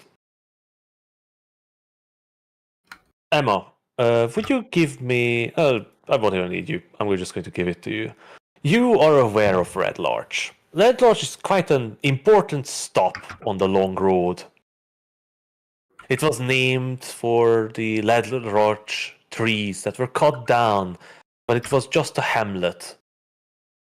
But throughout the years, it has grown into a sizable town of around 600 permanent residents.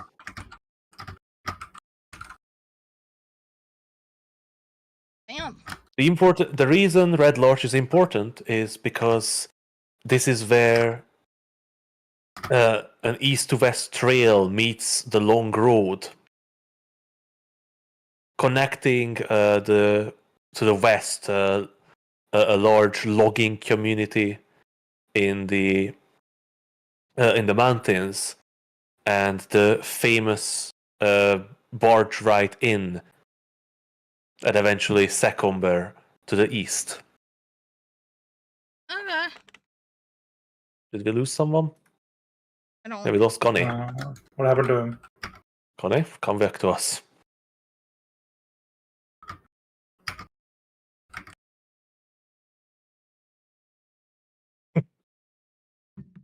Connie, come back to us, please. I'd rather wait until I continue describing this place.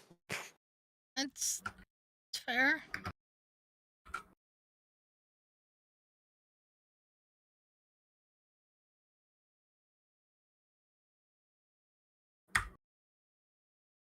Hmm? What happened? I don't know. He's offline? He is, apparently. Gone.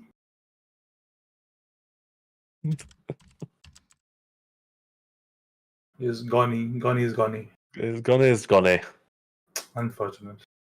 Such a shame. He was so young. Mm-hmm.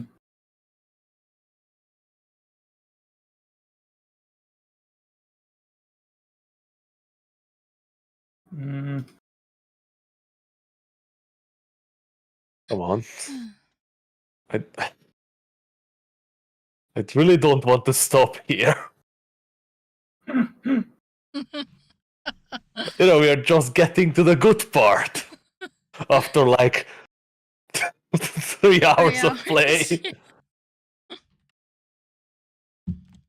Okay, 2 hours. A while ago, I decided to. Hello. Oh, no, he was here for a moment, and then we'll. Hello, you're muted. Johnny, you are muted. Hey, I'm gonna send this to you. Why Okay. is Genshin Impact so big?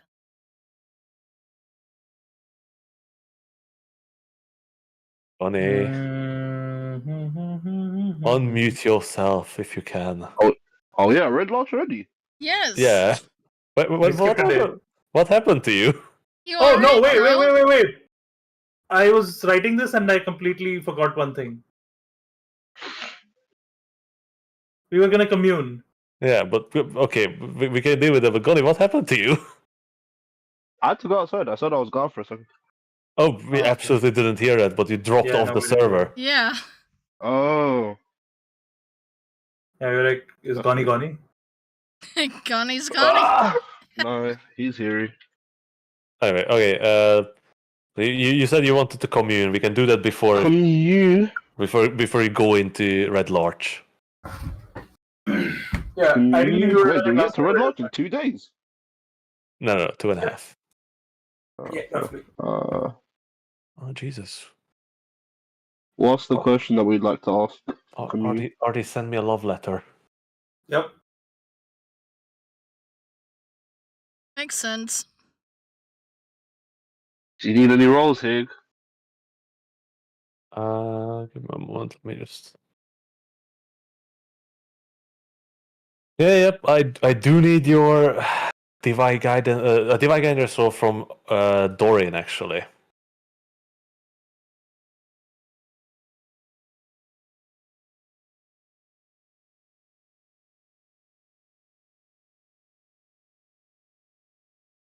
Wow.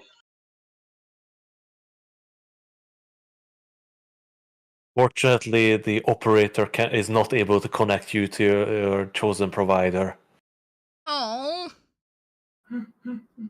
Sorry, Address, but I think we'll have to try again on a different day. I'm not able to get through to Mistress Mm. Lab. Oh well. It was worth a try.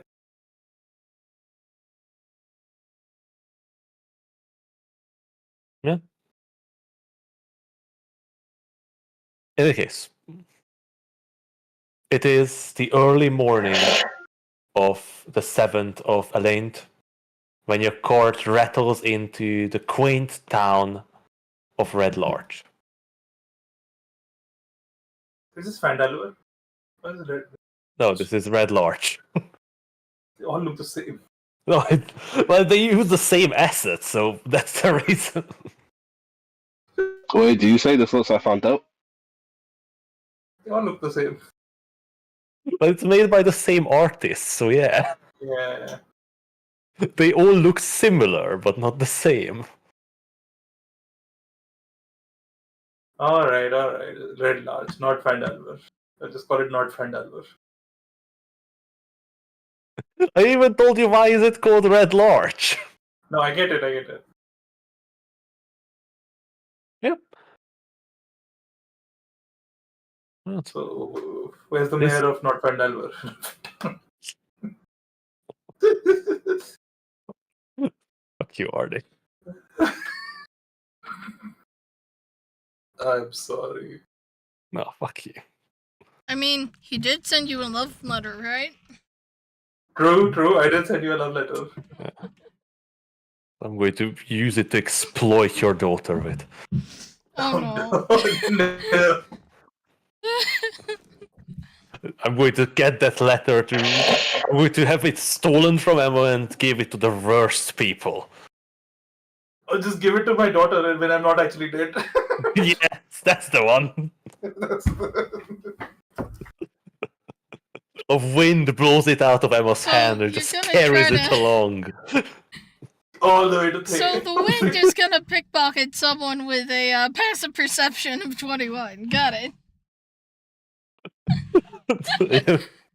But it sleeps like a log. I All right. forget Emma's passive perception is that high. For no apparent reason. She's definitely not an airhead. Yeah, but her she has the same for medicine as well. Yeah, true. So Emma's just smart. So we As are you- going My to... stealth is also the same. Sorry, go on. as you ride along the long road, you see quaint little houses, some warehouses along the road, and as you're nearing the center of the town, ahead of you see your aim. To the right, you see a large workshop where they are building and repairing carts and carriages. But what interests you more is to your left. Across the road, you see a large multi-story building. Stone foundation and wooden and decorated walls with shingled roofs, with tall windows and a sort of built-in roof with more rooms ahead. It is surrounded by a low stone wall surrounding a courtyard. Adrisht, this building looks familiar. How so? You've seen it once. Oh, I turn to Emma and I sort of point. That's the building from my vision. It's very casting. Thank you, Adrist.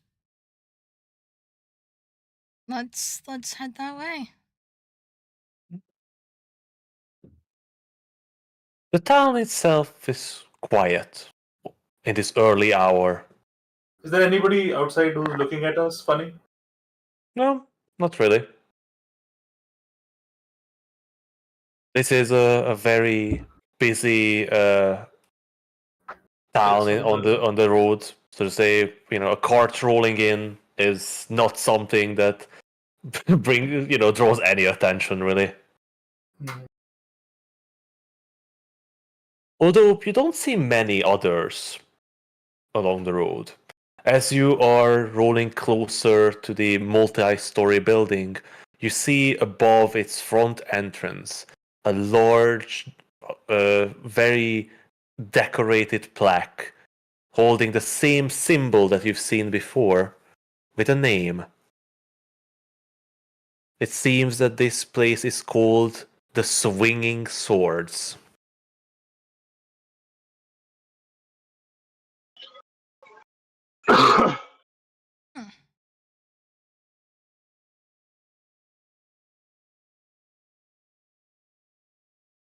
As you approach the building, you also notice something. On the west side of the long road, just beside the sort of entrance to the courtyard of the Swinging Sword, stands what looks like a sort of stone a great stone building. You see these two wide wooden doors painted with different symbols of gods. Oh. What gods? All sorts. You recognize the symbol of Helm. You recognize the symbol of dwarven gods that you've seen before in your visit to Mithril Hall. You recognize the symbol of your own gods and gods that you've never seen before. You even see amongst them, painted with fresh paint, a circle with a humanoid figure inside of it. God damn. The cult has gotten here.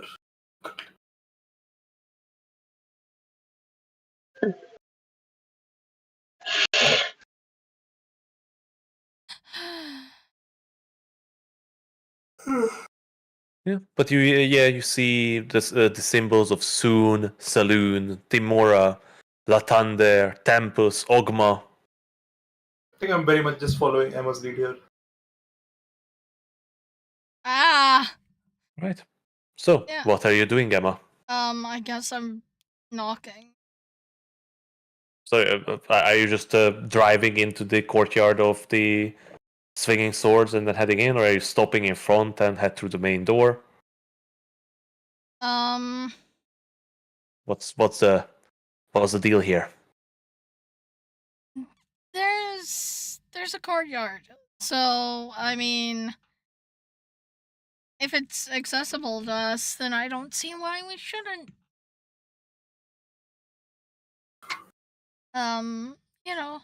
Head in. Mm-hmm.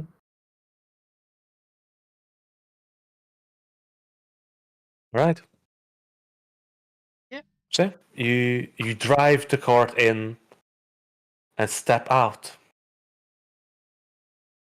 You head towards the door with anticipation, excitement, and a bad feeling. Oh no.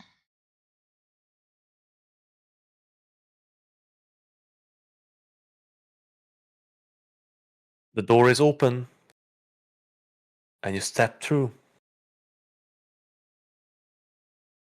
You step inside this imposing 3-story stone and timber building.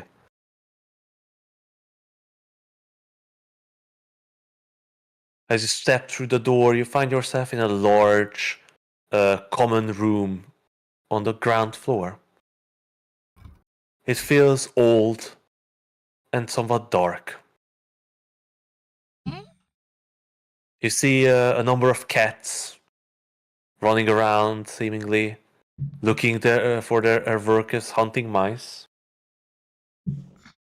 But the the chamber itself seems somewhat mute. It is an early hour, nevertheless. Seemingly, whoever is staying in the Swinging Sword have not come down yet from their rooms.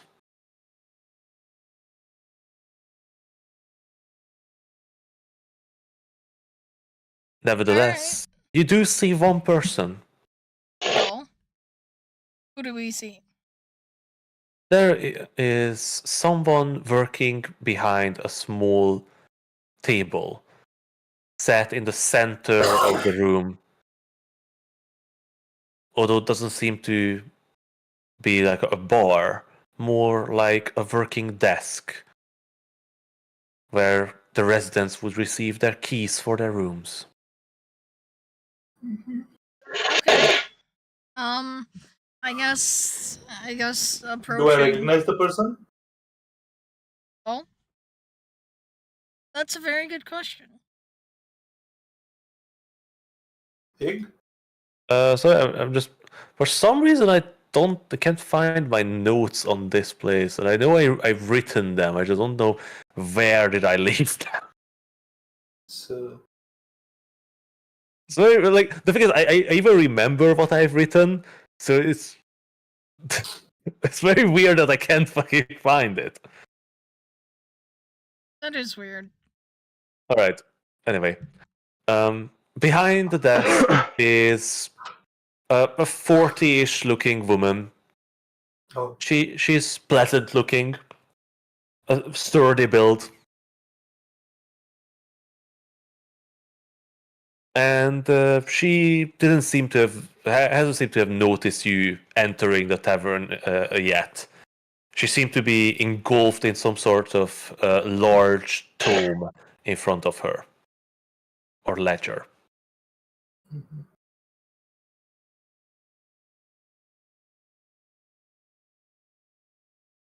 Okay, so yeah, I guess approaching. Yeah. On your approach, the woman looks up from the work she was doing. She places down the quill she was writing with in an inkwell and closes the large book in front of her. She places the small roundish glasses down that she was reading with and places her hands on a desk and stands in front of you. Well, greetings, greetings. Welcome to the Swinging Swords. Are you looking for lodging? Actually, I am looking for someone that I think may be staying here. Oh, and who might that be? We don't have many staying with us nowadays. Most most of the building stands empty. Um, Adelaide Montague.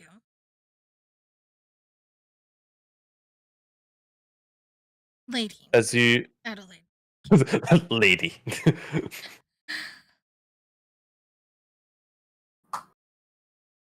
As you mention Adelaide's name, she's taken aback. I Who might you be?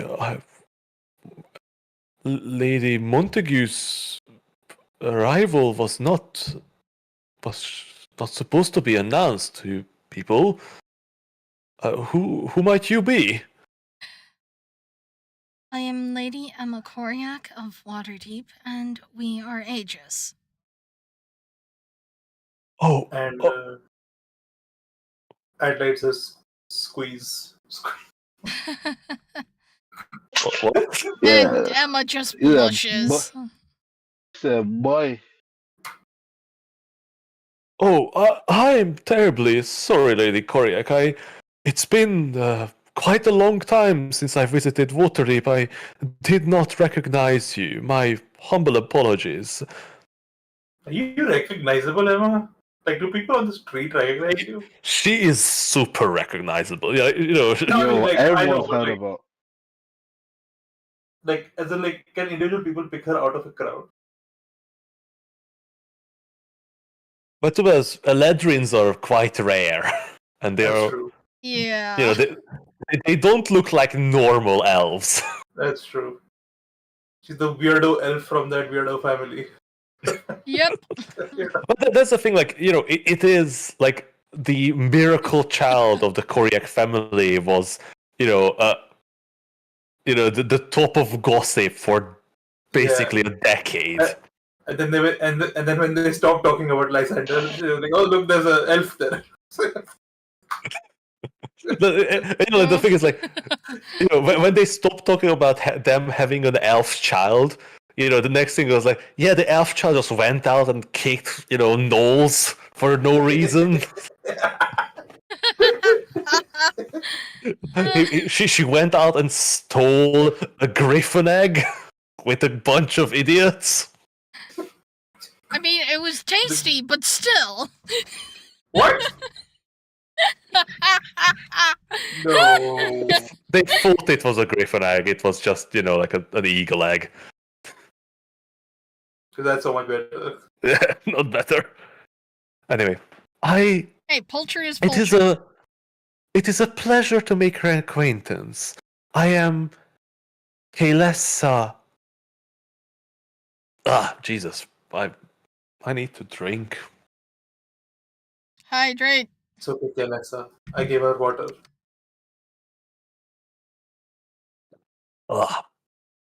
Kaelessa Irlingstar. I am the owner of this establishment.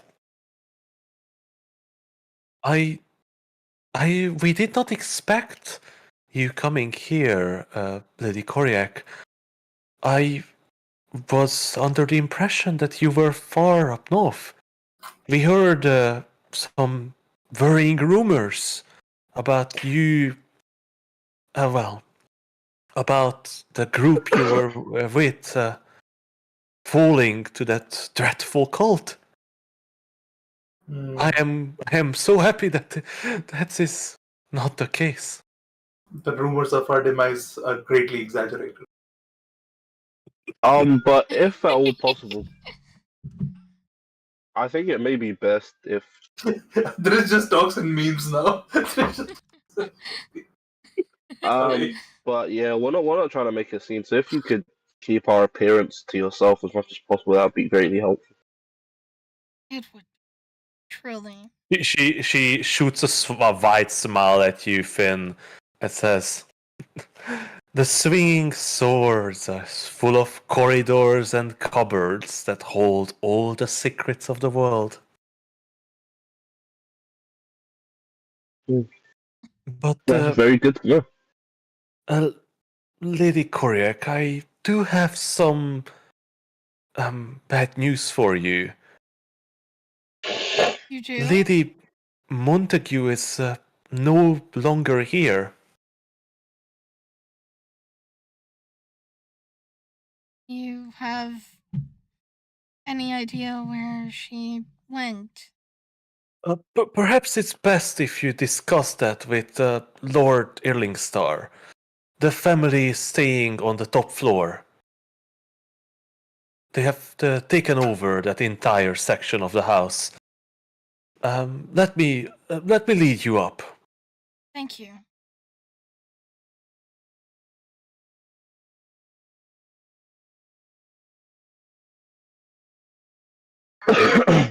So she quickly grabs a large key from behind the desk and walks up to the front door and locks it. After that, she begins to lead you up this grandiose wide staircase that leads from behind this desk up to the upper floors. The first floor seemed to be this sort of circular shape where there is a balcony in the middle overlooking the below area with multiple rooms on all sides, the doors facing inwards. But she continues on of the staircase, arriving on a second landing where this large door blocks the way to the further areas. Would you mind waiting here for a moment, all of you, Lady Koriak? I shall let Lord Irling Star, Father, to know that you have arrived. Of course we wouldn't mind waiting.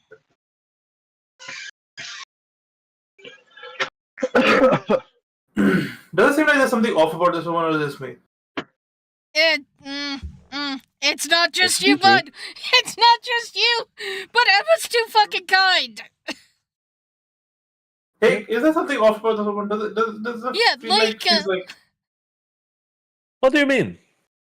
I don't know. Just like- She's peculiar. a general sense of uneasiness? You're just seeing things everywhere now, man. It's the No, shadows getting it's to your just brain. always a general She- sense of No, uneasiness. she Has locked the the bad door. feeling gotten worse? She needs to. She's Since I've leaving met us this and woman. goes somewhere because she's gonna tell someone something. Something seems off. Yo, is it just Adris? I think you might be thinking about this too much. Yeah, I think this is paranoia. Yeah. Is it a shadow whispering in his ear? Yo, after what No. we've been through, we have a right to be paranoid, alright? It's just the imp sitting on his shoulder, just rubbing his little claws Oh yeah, fingers in his. the imp will follow her wherever she's going. Oh, that's a good idea. Nope. I am not that Well, of course. reckless. I mean, you don't have to do it. It's fine. The imp will just follow. That's Nobody fair. else knows. Which doesn't ask you to do it. Yeah, no, let me just not voice my approval. He just sends the imp in, you know. The imp is invisible. You don't even know where it is. Yeah. True. It's just You know, it's just Adrish's eye rolls back into his skull for a moment and, you know, starts seeing through the imp's eyes. it doesn't even look different. I don't have a real eye. You just start rotating in your skull, Yeah. just buffering. So, My Adrish says she doesn't even close the door behind her. She sort of just pulls it in, leaving a gap. Mhm. And as you know, the imp's wings silently flap behind her at a distance. You see her heading through this quite lavishly decorated chambers. You see, she's walking down this corridor, passing by the small alcoves and other corridors heading further into the house. But she seems to be heading towards this large double door at the end of the corridor.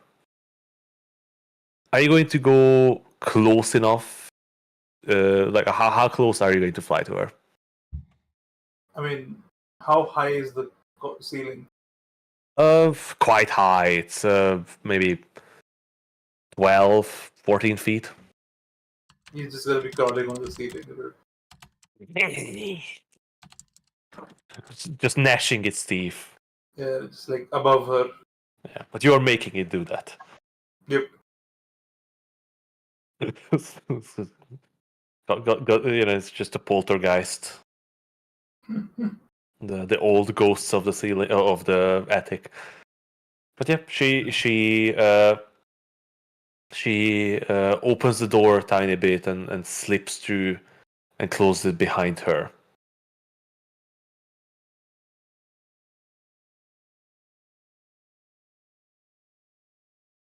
If you want, you do have the chance to sort of slip in as well. Yeah. Yeah, but she's not really, trying to prevent you from entering. So the imp can easily crawl on the wall into the chamber. You find yourself in a large library. Well, not really a library, more like a study. Bookshelves line the walls, and large, comfortable-looking sofas and chairs dot around the room. As she enters, you immediately notice the old man from your vision sitting in a chair, his legs up on a small cushion, seemingly eating breakfast from a tray and drinking from a large, ornate mug. It's one By of the way, those. hey, this is Yeah. not the same old man as the one who gave us the initial mission to take her, right? No, that was a wizard, and you didn't Yeah. meet him. Wait, did we not meet him? No. You didn't. Emma I met did. Emma met him in a disguise. Yeah. And then she spotted him sort of standing on a rooftop as the ship was sailing As we were away. leaving. Yeah. This is a nobleman of the head of the Earling Star family. Mhm.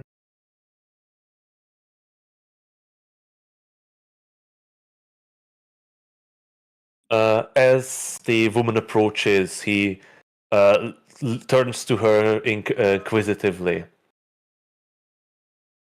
and she sort of leans into to him, and in a hushed voice speaks to him.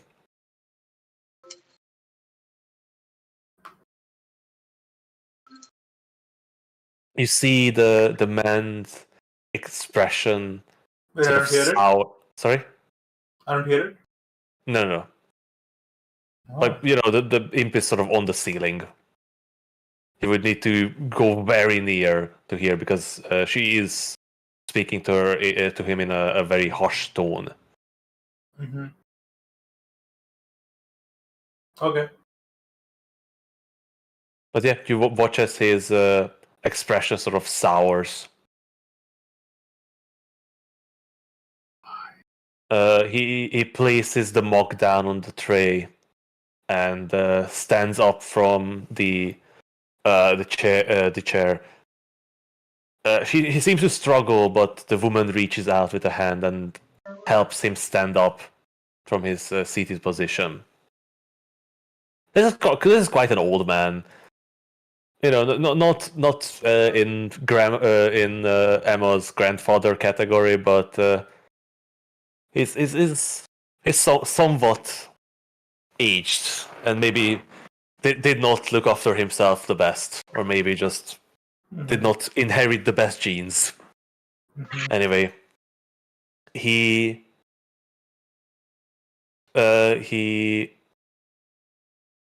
lets go of the woman's hand and, without any assistance, starts walking towards the large door. She is walking behind her.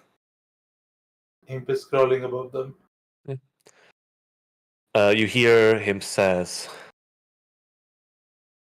"Oh, I pity this poor woman. It is such a sorry state that he was in. I certainly hope the wizards can do something for her. And to travel to here, I guess, to see her. And I have to deliver this note to her. Well, nevertheless, at least I have some good news for her." As they head down the corridor, you continue to crawl on the ceiling. Skir.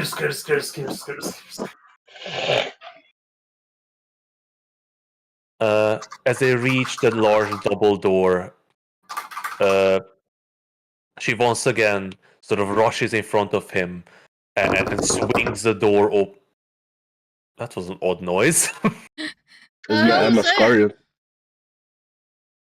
It's the imp skittering on the ceiling. Yeah, but it almost sounded like the creaking of a two large doors swinging open. Okay, how about this one? How about this one? Wait. Yeah. Sounds like a spider. I don't know how to The creak. The imp could turn into a spider and skitter on the ceiling. Yeah. In any case, I don't Wait, think who's Scarian? Emerald or the imp? both.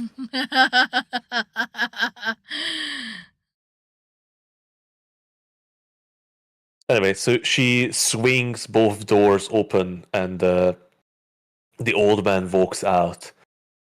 He steps forward towards you, Emma, and with a courteous bow, sort of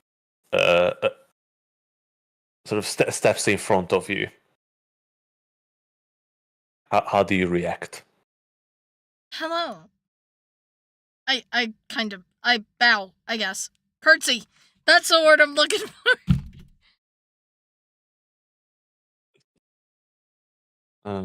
You know, niceties. Well, you Apollo suit. you sort of hold out a hand, I assume, right? Yeah. Yeah. So you go through the expected noble greetings. Is he a noble? Who? This man? He's the head of the Earling Star family. Oh, we don't know that though, right? You Do we? Emma would.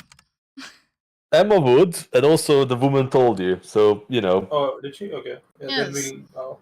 maybe if you paid attention. You see, we I'm either paying take attention to notes all or the pay right attention. That's how we work. I'm paying attention to all the ways this could go wrong. Yeah. Oh. It is a pleasure, Lady Koryak, to have you in our humble summer home. You might not know me so well. I am Leo Erlingstar, current head of the family.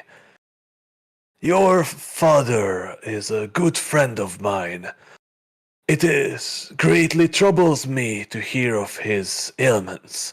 I wish him recovery and good health. I will tell him as much when I see him again.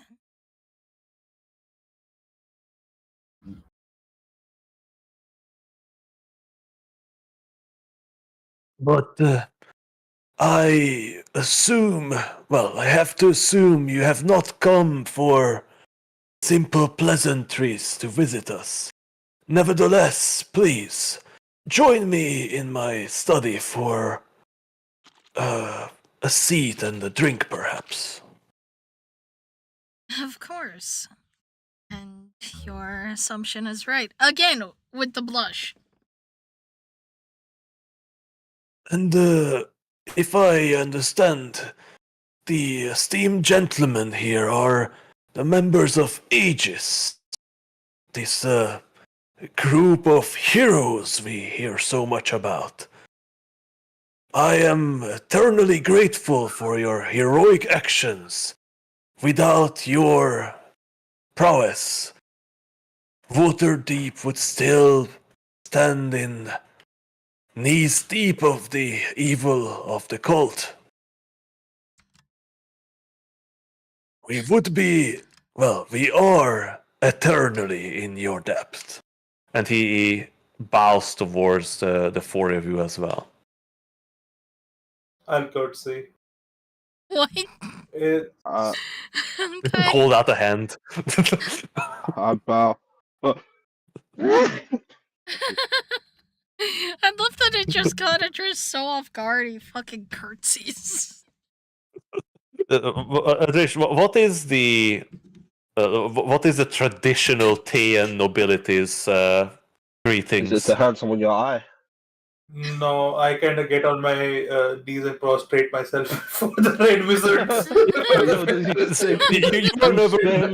You would know how they what is expected, right? I am but a humble gnat. Please, your highness, do not crush me under boot.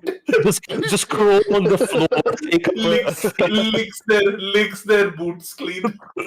take up a fetal position and await your punishment for being alive. Oh no.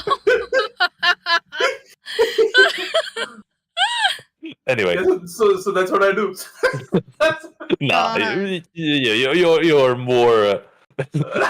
You're more. I did that. I did that the first few times I came into contact with any noble. Probably. But Until one noble was like, dude, you're embarrassing yourself. Get up. Yeah. you are Lord Ashglade Einsfog now.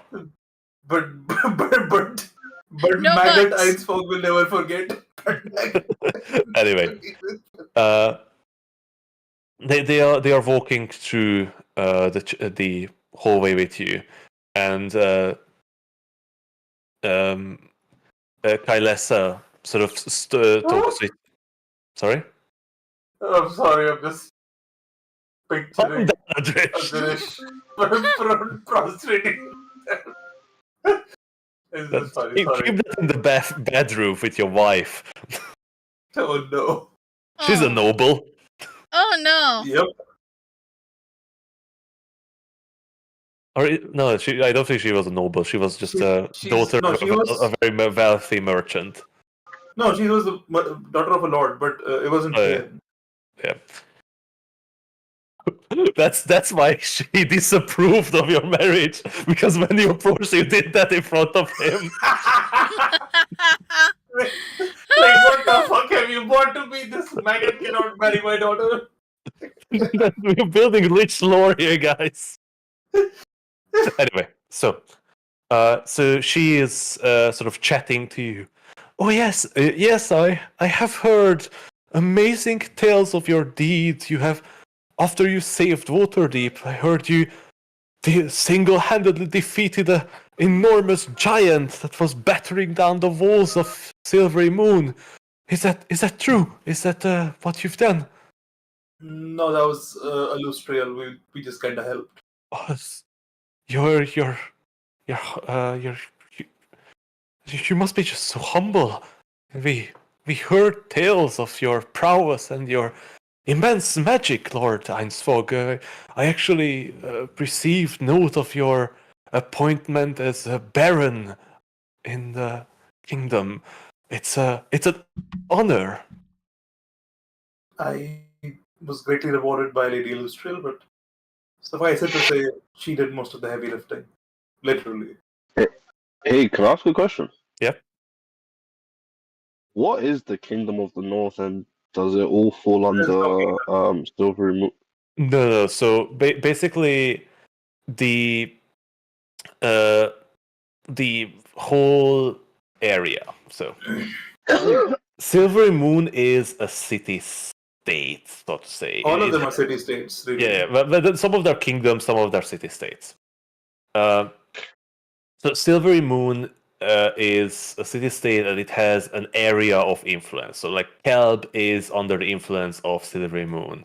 Okay. Cuervar is under the loose influence of Silvery Moon. But, for example, the Kingdom of Mithril Hall, while it is basically just the mines and the kingdom, it does have a couple, for example, Settlestone, where you've landed, is under the influence of Mithril Hall. The other dwarven kingdoms are a bit different. They have a larger outside influence. But this whole area, this sort of northern area where you were, is called the Silvery Marches. And it's sort of the collection of kingdoms and unaffiliated smaller settlements. Okay.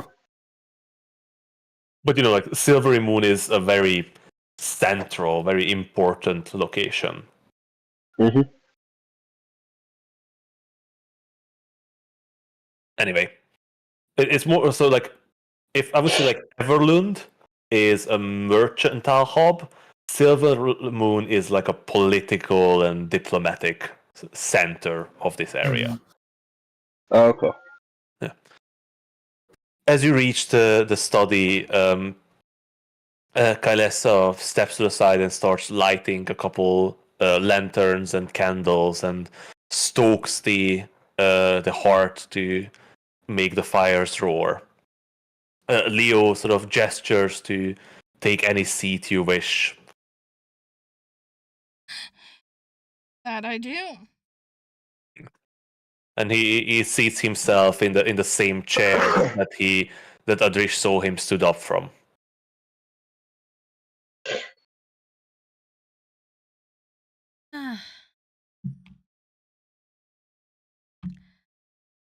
Can I interest you in anything? Perhaps food or drinks? The proprietor of the Red Lodge Rambler sent me a case of their new Red Lodge ale if you're interested. I myself try to avoid the heavier drinks nowadays, but perhaps if you're interested. Just some water would be great. I agree with Adrist. I have business here that I think would be best if I went into it with a clear head. Of course. Kalesa dear, would you mind waking the servants and having prepared some waters, perhaps lemon water for our guests? She sort of nods, and as she passes by, she sort of runs her hand over the shoulder of the old man, and she leaves the room.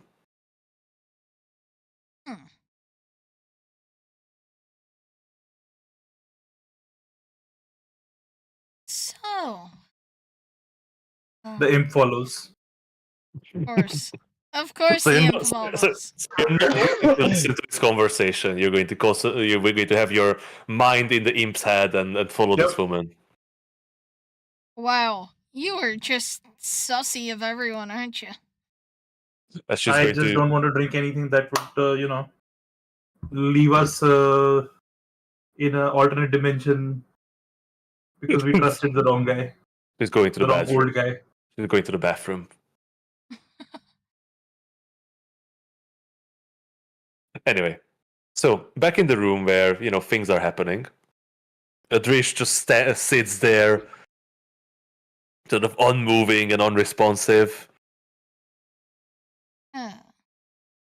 and the old man. I guess it sort of adds to the, the spooky feeling that people get from him. Just like he's just like not there in the conversation at all. Oof. He's like that old Russian grandma who's just sitting in a corner of a room while everything is happening. Oh no. I would prefer if we were there, Adrish. I think Adrist should be there. If you don't Mentally. mind.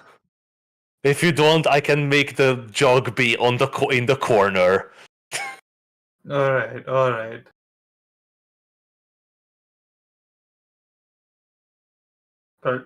You can't do this thing. If there's characters who are untrustworthy and they cause us to become, embroiled in a rather terse situation that leaves us fighting for our life. I For the know. next few weeks, Adrish is going to be a little bit jumpy. I know, but there's a bit difference between jumpy and being the absolute paranoid maniac who. But he's already an absolute paranoid maniac, so this is the fine. Yeah, that's true. You're just role playing, but I would like you to be present for conversations and take part. All right. So. I just asked purified water when things. Yeah, sure. You spread an ash-filled cloth over your mouth as you're drinking. Yes, exactly.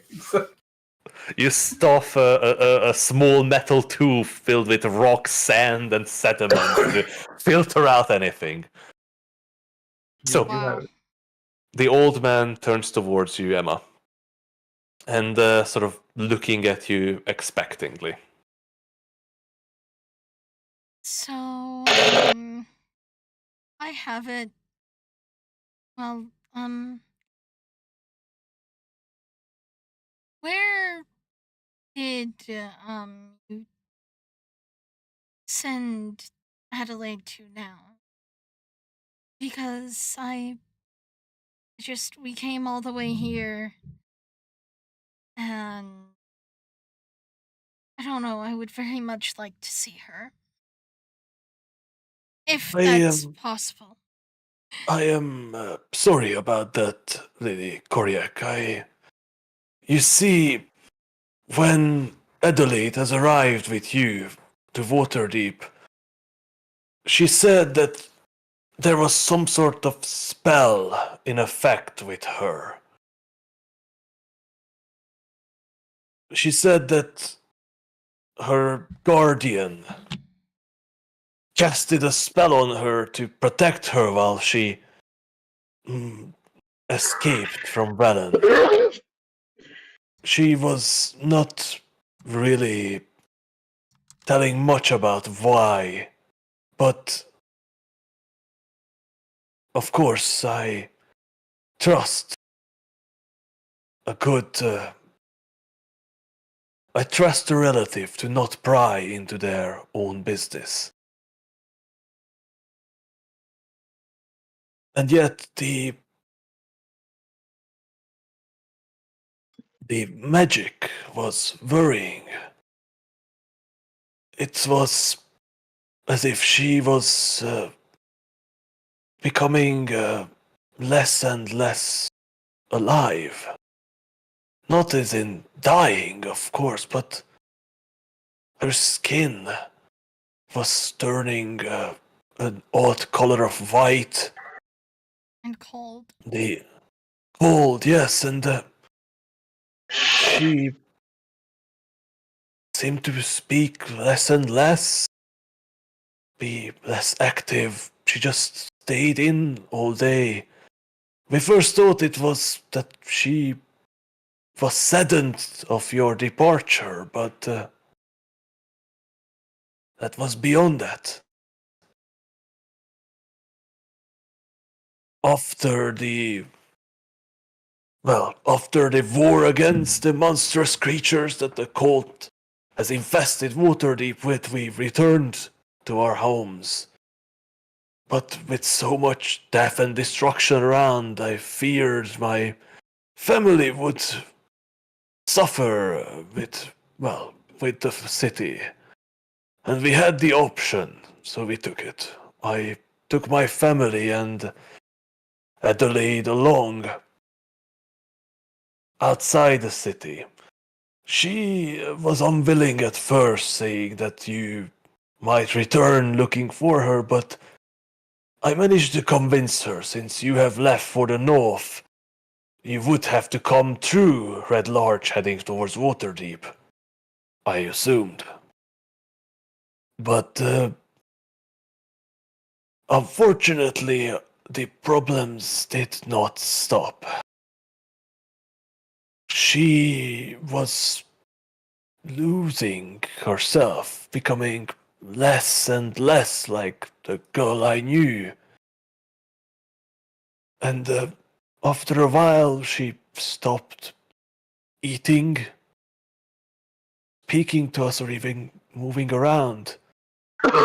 There was days where, yes, she was almost as if she was back to her former self. But still, those days when she just stood there or sat, unmoving for hours, and in the end she just stopped even breathing. But she wasn't dead. I don't know what kind of magic befell on her, but I had to find a solution. Lady Koryak, do you know of the Harpel family? Do I?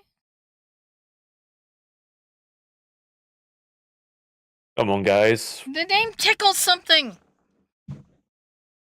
Even Wait. even Adrish should know this name. Was mentioned to him multiple times. What family? Harpel family? Yes. Fuck. Wait, How's it isn't called, that dude? that wizard family? Hmm? Wizard do we- family? Jesus Christ, Artie. I'm not at Okay. my desk right now, so I don't have access to my notes right now.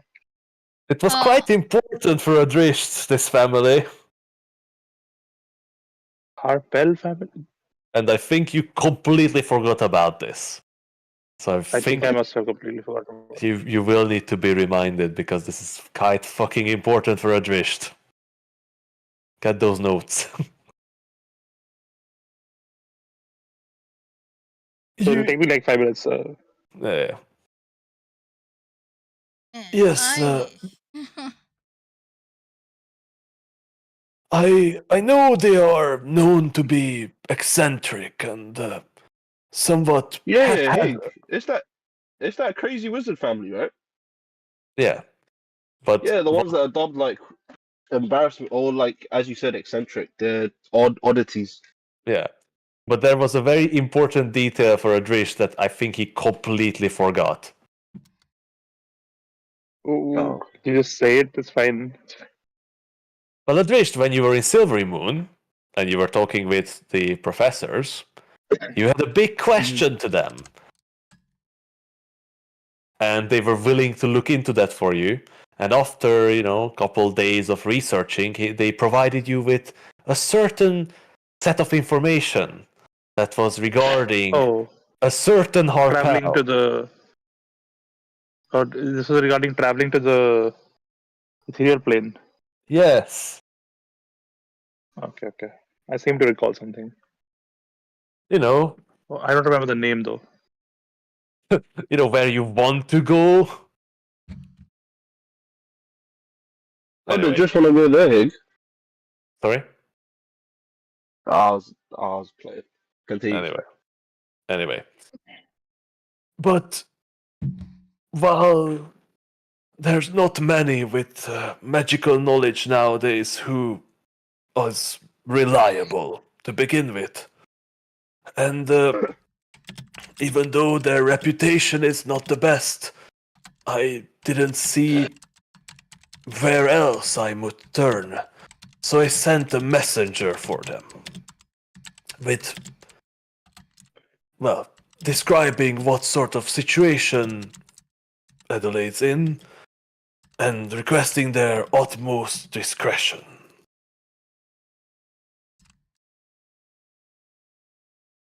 They replied and said that they sent their family members to come here and examine the situation. They arrived not long ago. But they said they could not come to a full conclusion, and Adelaide would have to be moved. Moved? It was quite strange, I got to say. You see, they brought along this odd carpet of sort. Carpet? And yes, they fortunately on that day Adelaide was more communicative than any other. She agreed to go along with them. She said that she did not remember those times when she was not herself. And she said that she wanted to fix it, wanted to deal with it before you returned. It was odd. Wizards, they They placed her on the carpet and stepped around her. They chanted some magical words, I'm not certain what was. And they all disappeared with the carpet. Although one of them, before disappearing, shouted out, they said, damn, I forgot the cart. Which indeed they did. They came along with the oddest creature I've ever seen. Oh? What do you mean by that? He sort of stands up from the seat and heads towards the window on the wall. I follow. And Guys, sort of, I have to step away from a bit. okay. He sort of points out the window, and you see down in the garden, there's a little paddock. Inside the paddock, you see possibly the oddest creature that you've ever seen. What? The creatures seem to be a mixture of two animals. It seemed to have the body of a horse-like creature with long, strong legs and a wide, muscled back, but its head is more sort of wide and has large eyes on its sides.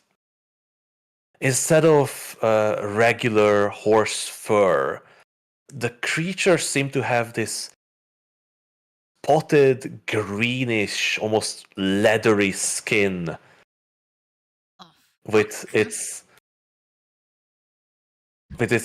mane and tail almost looking like these flaps instead of hair. what the hell? What is the?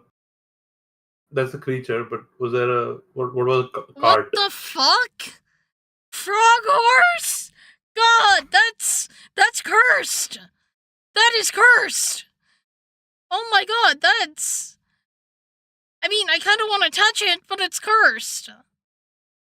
It's just... Is he carrying with him a cart shaped like a bell? No. You see the cart be sort of set up beside the paddock, which seems to be a hybrid between a cart and a boat. Oh. I am not certain what it is, but I really wish the wizards didn't leave it here. I can see why. That is quite an odd creature. Did they say they were headed to Longsaddle? Yes, they said they must take her to their home, to the Ivy Mansion, to further figure out how they can help her. I am terribly sorry, Lady Koryak, that you have had to travel here and just to miss Adelaide's departure. Well, it would appear that, there is something that needs to be returned. So, Oh. I would say that's a game plan. I mean, guys, maybe we should discuss our plan of action a little bit later. Can we I'm sorry, perhaps sir. inspect the creature and the cart? Oh, of course, go ahead. I just... It is... We've been feeding the creature chickens. It seems to be a carnivorous creature, but it is as if a large frog was made into a horse. I really wish you, if you're willing to take it away, I would be much appreciative of that. Willing Let we are. Let us see if we can speak to it first. That would make the whole process a lot easier. Right? We do have a horse whisperer among us. Uh, I yeah, don't know if I'm a frog whisperer though. in any case, you leave the room behind. The old man, tells you to just head down and out the back. You can approach it there. I turn at this point to, as we're heading outside, I turn to Finn and Emma and sort of whisper, I have heard of these people before, the Harp Elves. They were mentioned to me by Professor Orpep when I asked him to look into the deep ethereal.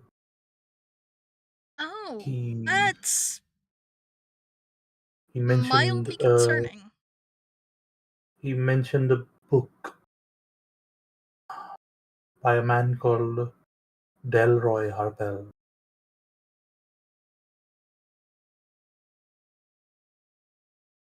Called the Ethereal Diving Bell.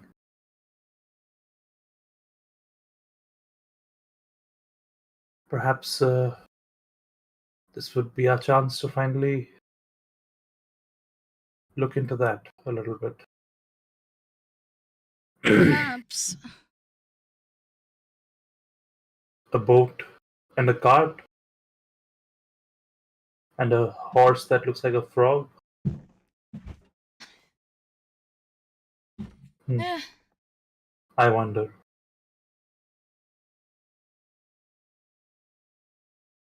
And I let them lead us out. So you head down to the to the ground floor again. You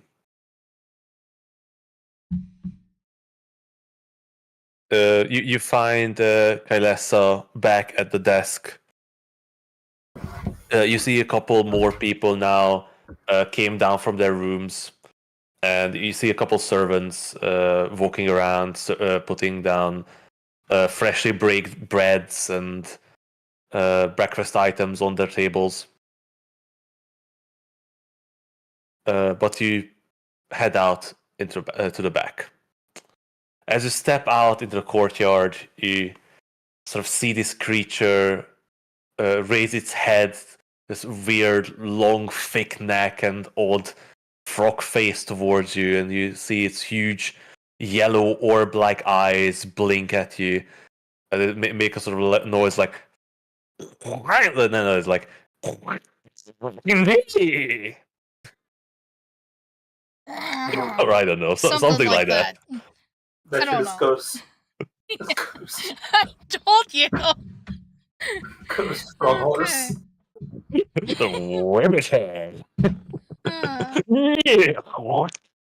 Oh. Oh, So it just it sounds You like broke it's Gonny with that. well, it sounds like it's hacking up a loogie, right? I don't Basically, even know, dude. like. Connie? Yep, he's muted.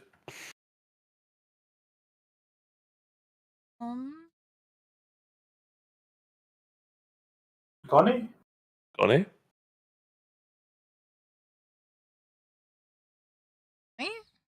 Is Gonny a muted. goner?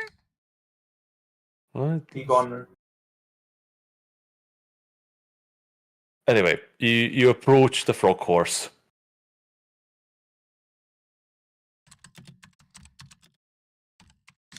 Yeah. Speak with animals, I guess.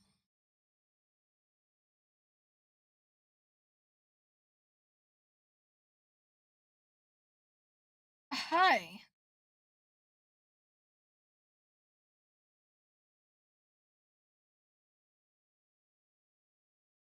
You cast up. Huh? Yeah. But yes, I cast speak with animals. And I am saying hi to the frog horse.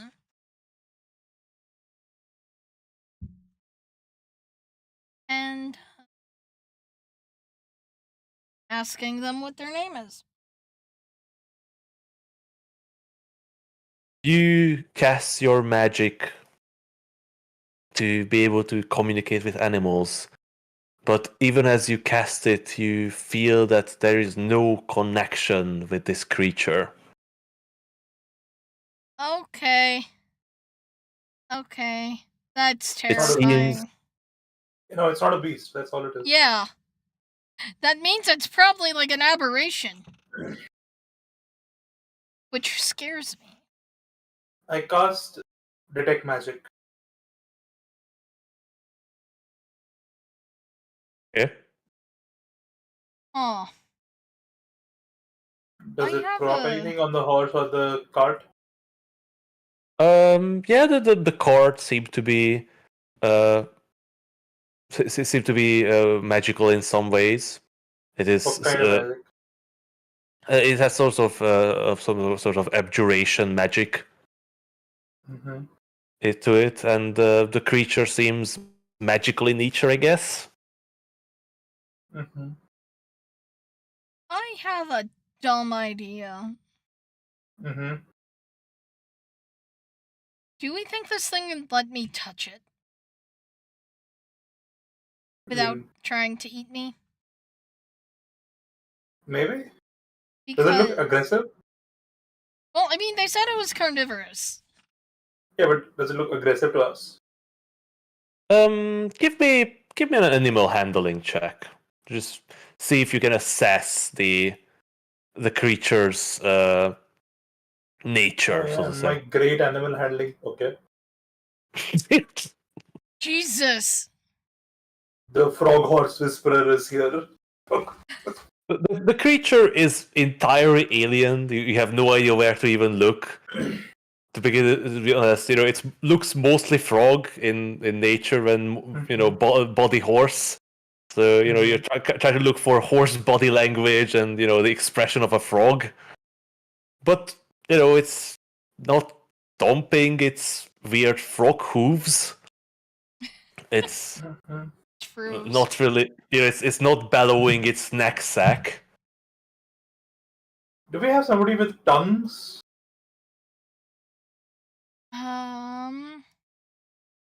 Doran has tongues. Doran Do we have does? prepared? Yeah, every cleric gets tongues, but I don't think he has prepared. Did we What completely lose Gonny? I think he comes back. Tongues is, I think, third level spell. Yeah. Doesn't have prepared.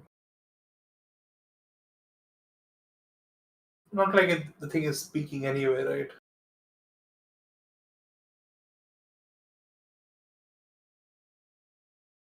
So, what do you do, Emma?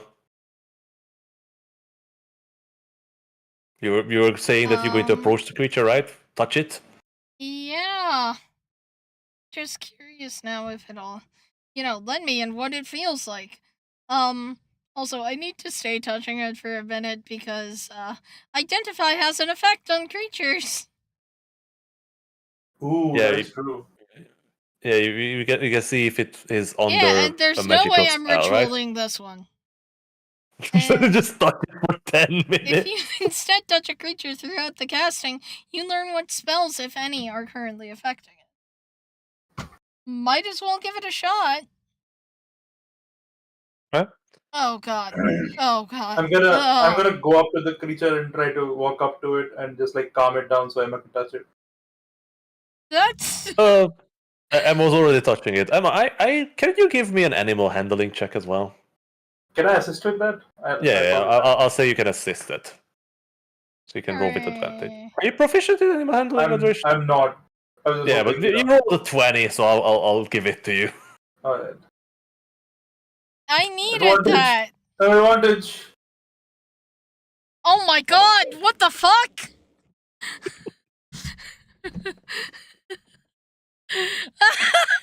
Dice have been hating me all week. So Emma, you woke up to the creature with your hand outstretched. The creature looks nervous at your approach. Fuck. it is beginning to sort of claw at the ground with its frog hooves. And you see this sort of coloration appear in its skin, in the sort of neck area. Oh, okay, I'm backing away. If no, I'm not that stupid. I have decided. Does the creature seem like it's tethered to the cart? No. The creature is in like a little fenced area, and the cart is to the side. Emma, can you perhaps cast that spell on the cart? Yeah, I will go over to the cart and cast the spell. Yep, the cart is sort of reinforced with magic. It makes it waterproof, weatherproof, That's it. and you're quite certain that it would be able to withstand quite a beating, perhaps even deflect some incoming projectiles. Oh wow. Anything to suggest that it was built for another plane? Unlikely. Okay. It has wheels. It's a cart boat. It's a duck.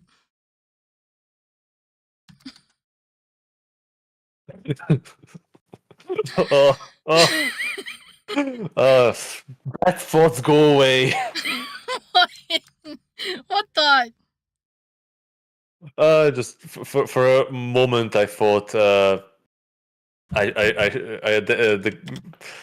ship should have a name, but and the name came to mind, and then I dismissed it. It does not have a name. All right. I'm gonna sit down outside the stall and gonna draw my circle, and I'm gonna cast What? crying. So the cart isn't one of these? Yeah, I'm gonna cast crying again. All right, sure.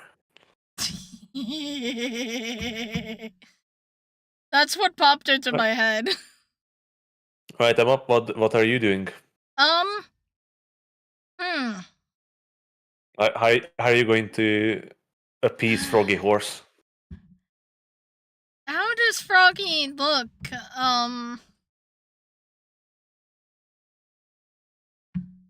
It seems to have calmed now that you backed away. Okay. Is our buddy Kermit looking at the cart? No, it's still sort of looking at you. Okay. Fuck, I can't read frog expressions. They don't, Yeah. have expressions. Not really. Fuck. Huh.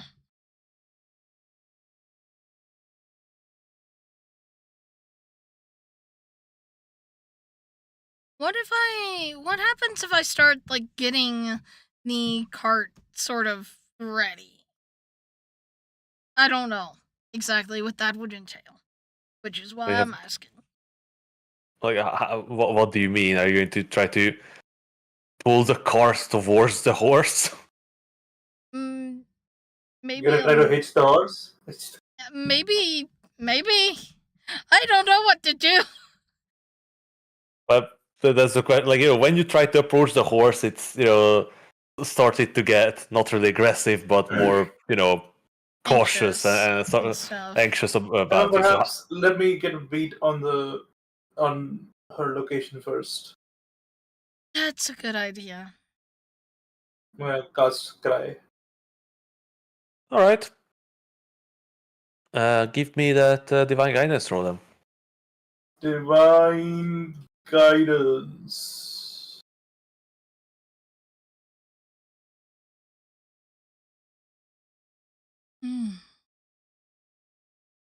That enough? Wait, let me just check. Where's my table? There's a table. Yeah. Uh,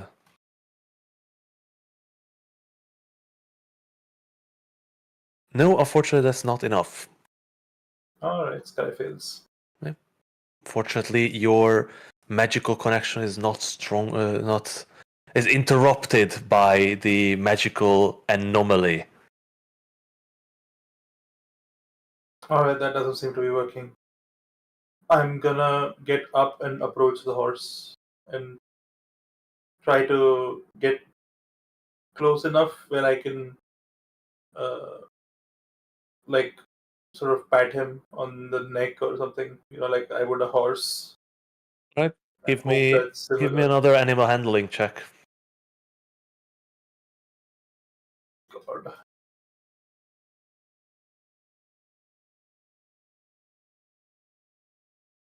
I'm gonna use magical guidance. Reroll that. My bad. Steve, Sorry. love froggy horse. One Love second. me froggy horse. Frogger is very unsettling, yeah.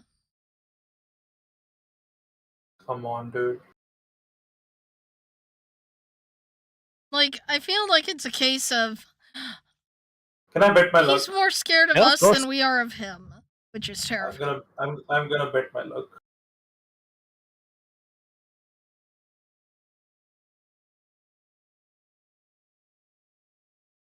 Doesn't Doran have guidance?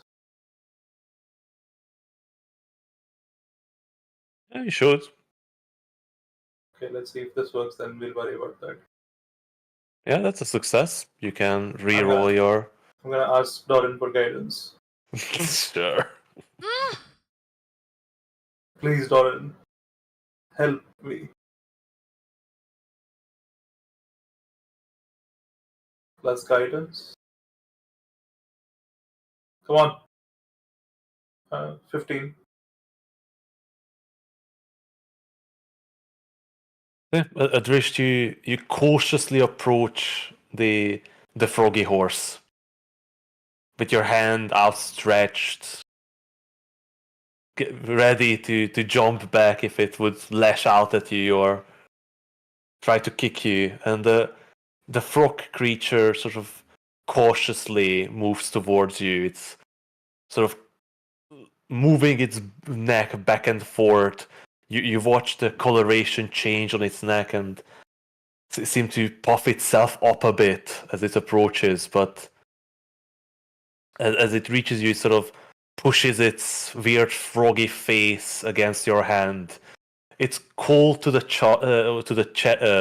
cold to the touch and sort of moist and slimy under your fingers. Oh. I give it pitches. Your fingers sort of slip on its slimy skin as you try to give it scratches, but it sort of pushes forward more under your arm as it sort of prods its face towards your pack. I give it something to eat. As you reach into your back and pull out a ration, the creature opens its maw wide, and you see its bright colored throat just before this long tongue latches out and grabs the whole ration from your hand, covering your forearm with slime and pulls it back into its mouth. Its head also bulges around the object as it swallows it whole, and the sort of his head. it makes another sort of noise, and then sort of rubs its face along your side, leaving more marks of slime on your body. Yeah. Fine, I'm already a slimy person. I okay. This is stupid. I'm gonna send a message to it with my earring. Speaking into its mind. I think for that it needs to understand you, right? I don't know if it doesn't. I'm gonna try. Yeah, no. I'm just going to double check it. Yep. No, it doesn't even need to. It just hears your message. So what are you whispering? Your friends took our friend with them back home. Could you take us to them? The creature sort of tilts its head, looking at you. Hi, Gonny, are you back? No way. No, he's He's oh, back. is it? Hello, Hello. Gonny. Oh, Yo. nice. What's Or, up? or do you manage to befriend Froggy Horse? What did you name him? No Uh, naming it. Frogger, Kermit. We don't know. He has a I've name. just been cycling through frog names, They already have a name. but we Yeah, don't so know the I'm- name. I'm So not gonna assume. I'm not gonna presume. Yeah. Yeah. So yeah, as you ask the creature if they can take you to their home or whatever, it sort of tilts its head, looking at you. Is there a saddle on it? There's not. I'm gonna. Wait, please do not tell me it's that color. you just saw the image, Is didn't it you? that color? Yeah. So I'm gonna Oh hell check no. out the. I'm gonna check out the cart and see if what kind of mechanism it is to bind the horse to the cart. Yeah. On the front of the cart, you see the sort of like a modified harness that would fit around its weird froggy horse body. Before doing anything else, I'm gonna take out my map and check out where the fuck long saddle is. Do you want me to take you to the Yep. Paradise City? Yep. Where the grass is green and the girls are made of stone, Pretty. apparently. Oh, I mean, statues can be pretty too. Can I move the map? Right click and drag. Can't seem to do it for some reason. Wait until you're That's loaded odd. fully. Try. I am loaded fully. I just can't move the map. Can you scroll out? Yeah, I can scroll in and out. Yeah, then you can Can move you that way. unpause the game, maybe? Well, let's do that. No, that doesn't do anything. I can do it. So Oh, it worked. Alright, where the fuck is this place? Hick, where am I looking? Oh my what? Oh, it's not that far. It's pretty far. yeah, it's roughly 3 times the distance that you traveled so far. Yeah, We don't have time to go there. but we kinda have to though, don't we? Nah, but like we know where their house is. So what we can do is just head back to Waterdeep, see Emma's family, sort that, and then just hit the road, go there, and then teleport on.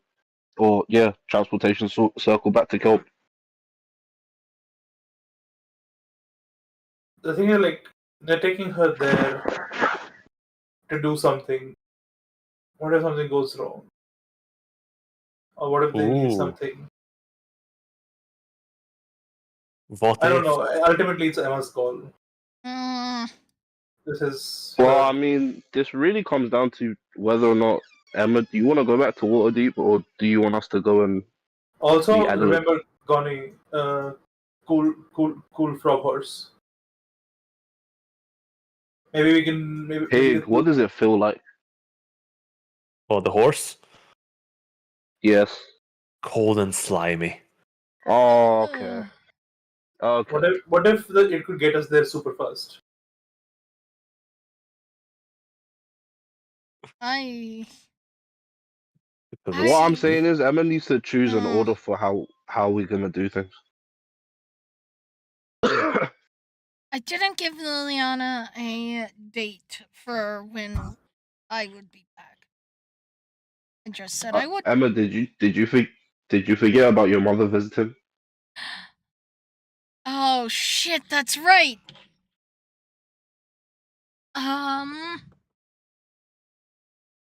But It's like, completely up to you. won't your mother just visit anyway, even if she's not there? That's kind of what I was thinking. I mean, if she doesn't, Also, Emma, we don't. I'm sorry I have to say it like this, but we don't know how much longer your family's gonna be together like this again. That's true. that's. Your dad might not be around a long time. So I would really think carefully about what you want to do.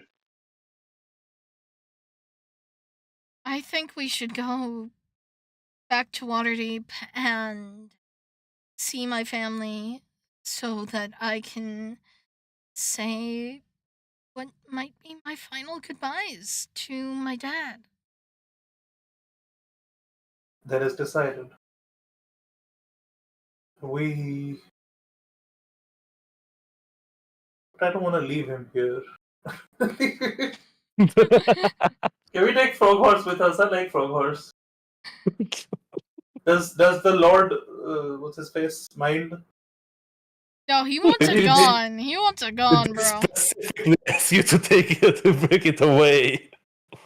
Alright, so I think let's just head back to Waterdeep, but let's take Frog Horse with us. But Frog wants to go home. Does he? He doesn't seem to say that a lot. Well, you know, I'm just letting you know that Frog would rather go home. He would probably turn up north on the high road and head towards that. Man, what if he could get there instantly, dude? To frog horse magic. Anyway, You know- I say Yeah. we leave this conundrum for next week. That's- No.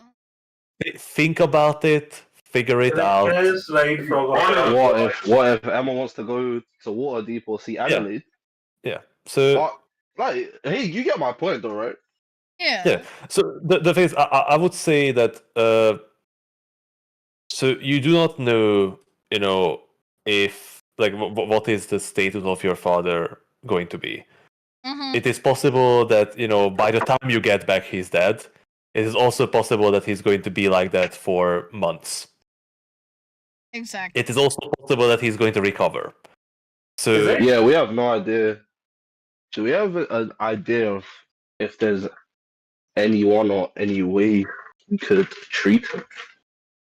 well, I feel like that- that's another thing. Like, the best chance of that is also going to this family. sorry. I mean, the best chance of getting answers on this is also going to the Harper family. They seem to have a lot of information about magic. and Yeah. They are a fully wizard clan.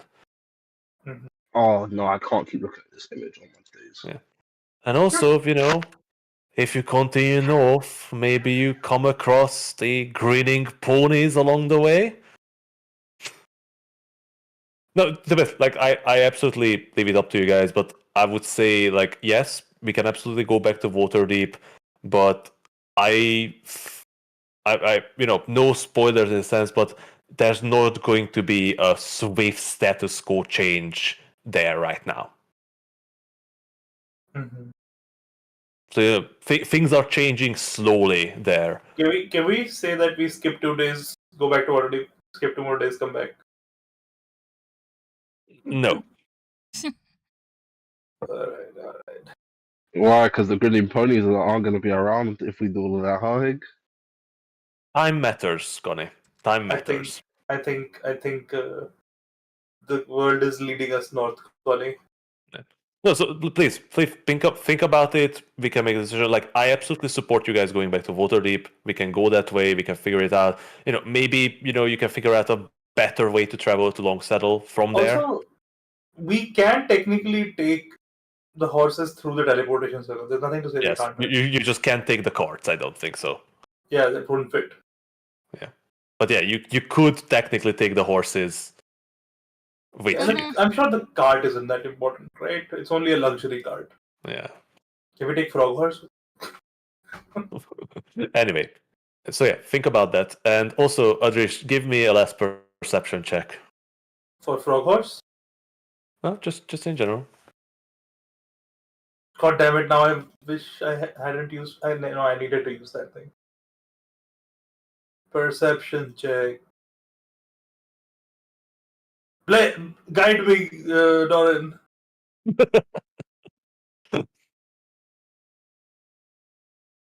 Adrish, as you contemplating the future and your ideas, you notice that on the harness of Froggy Horse there is a small name plaque. What does it say? Froggy Horse is named Puddle Jumper. Puddle jumper. I like Puddle it. Jumper. I'm gonna find the nearest puddle and I'm gonna take the horse to it and jump into it. I'm joking, but yes, that's Oh, something we will do. oh, he Anyway. guys are cursed, man. I hope you guys. Man, This I was a like weird- Froggy Horse. This was a weird session with a long discussion of religion and politics. But sometimes you need that, I guess. Apparently. Yeah, sometimes. Sometimes. But yeah, I hope you guys enjoyed, and please think about it, what we're going to do after this. Because I need to think about it as well. I might actually ask you guys in a couple of days if you have come to the decision, because if we go back to Waterdeep, I need to figure out things, and if we head towards the north, I need to figure out other things. I don't know. I say okay. north, but up to you guys. Yeah. So yeah, It just depends on what Emma wants to do. Yeah, honestly. no, it is a group decision, guys. Like, It is. No, but Give- this is like very much in Emma's. We're in Emma's neck of the woods, you know. yeah, but I would say, yeah, we're in Emma's neck of the wood, but I mean, you can't set the same. consider your own, Just desires yeah, as just- well. Adrish, you were just reminded. So, Adrish, you were just reminded that these people might hold the key to your freedom. Mm-hmm. Because you know that you need to go to the deep ethereal, and one of their members have something that might take you there. And Finn, you're on a clock, man. Yeah, you got a point. That's a very good point, yeah. So is Emma's dad. Yes! You can't fuck around, Finn. You have a mission to do. Yeah, I do. I'm trying to So- avoid it, but I can't avoid it. Just keep that in mind, guys, and I'm going to put out a question in a couple of days to figure out where we're Alright. going next. All right. I hope you guys enjoyed today. I did. It was fun. I love that I could introduce you to Froggy Horse or Puddle Jumper. And I would ask you to take a look at that image, because yes, it is disturbing, but what is much more disturbing is that this is a statue. Can you send Yeah, the no, that's why are you assaulting my eyes with that? I think I've Can you put it in actually the seen it. photo chat or the artwork chat or something? Yeah. Someone made this. Someone made Froggy Horse. I think it's supposed to be choice, like a right? kelpie. No, it's literally like so. I when I was looking for an image for Froggy Horse, I stumbled upon this because this artist makes this thing in all the colors and designs. What? That thing is. My search history is now I forever don't know. cursed. I don't know. I kind of like it. Yeah, I love it. It's amazing.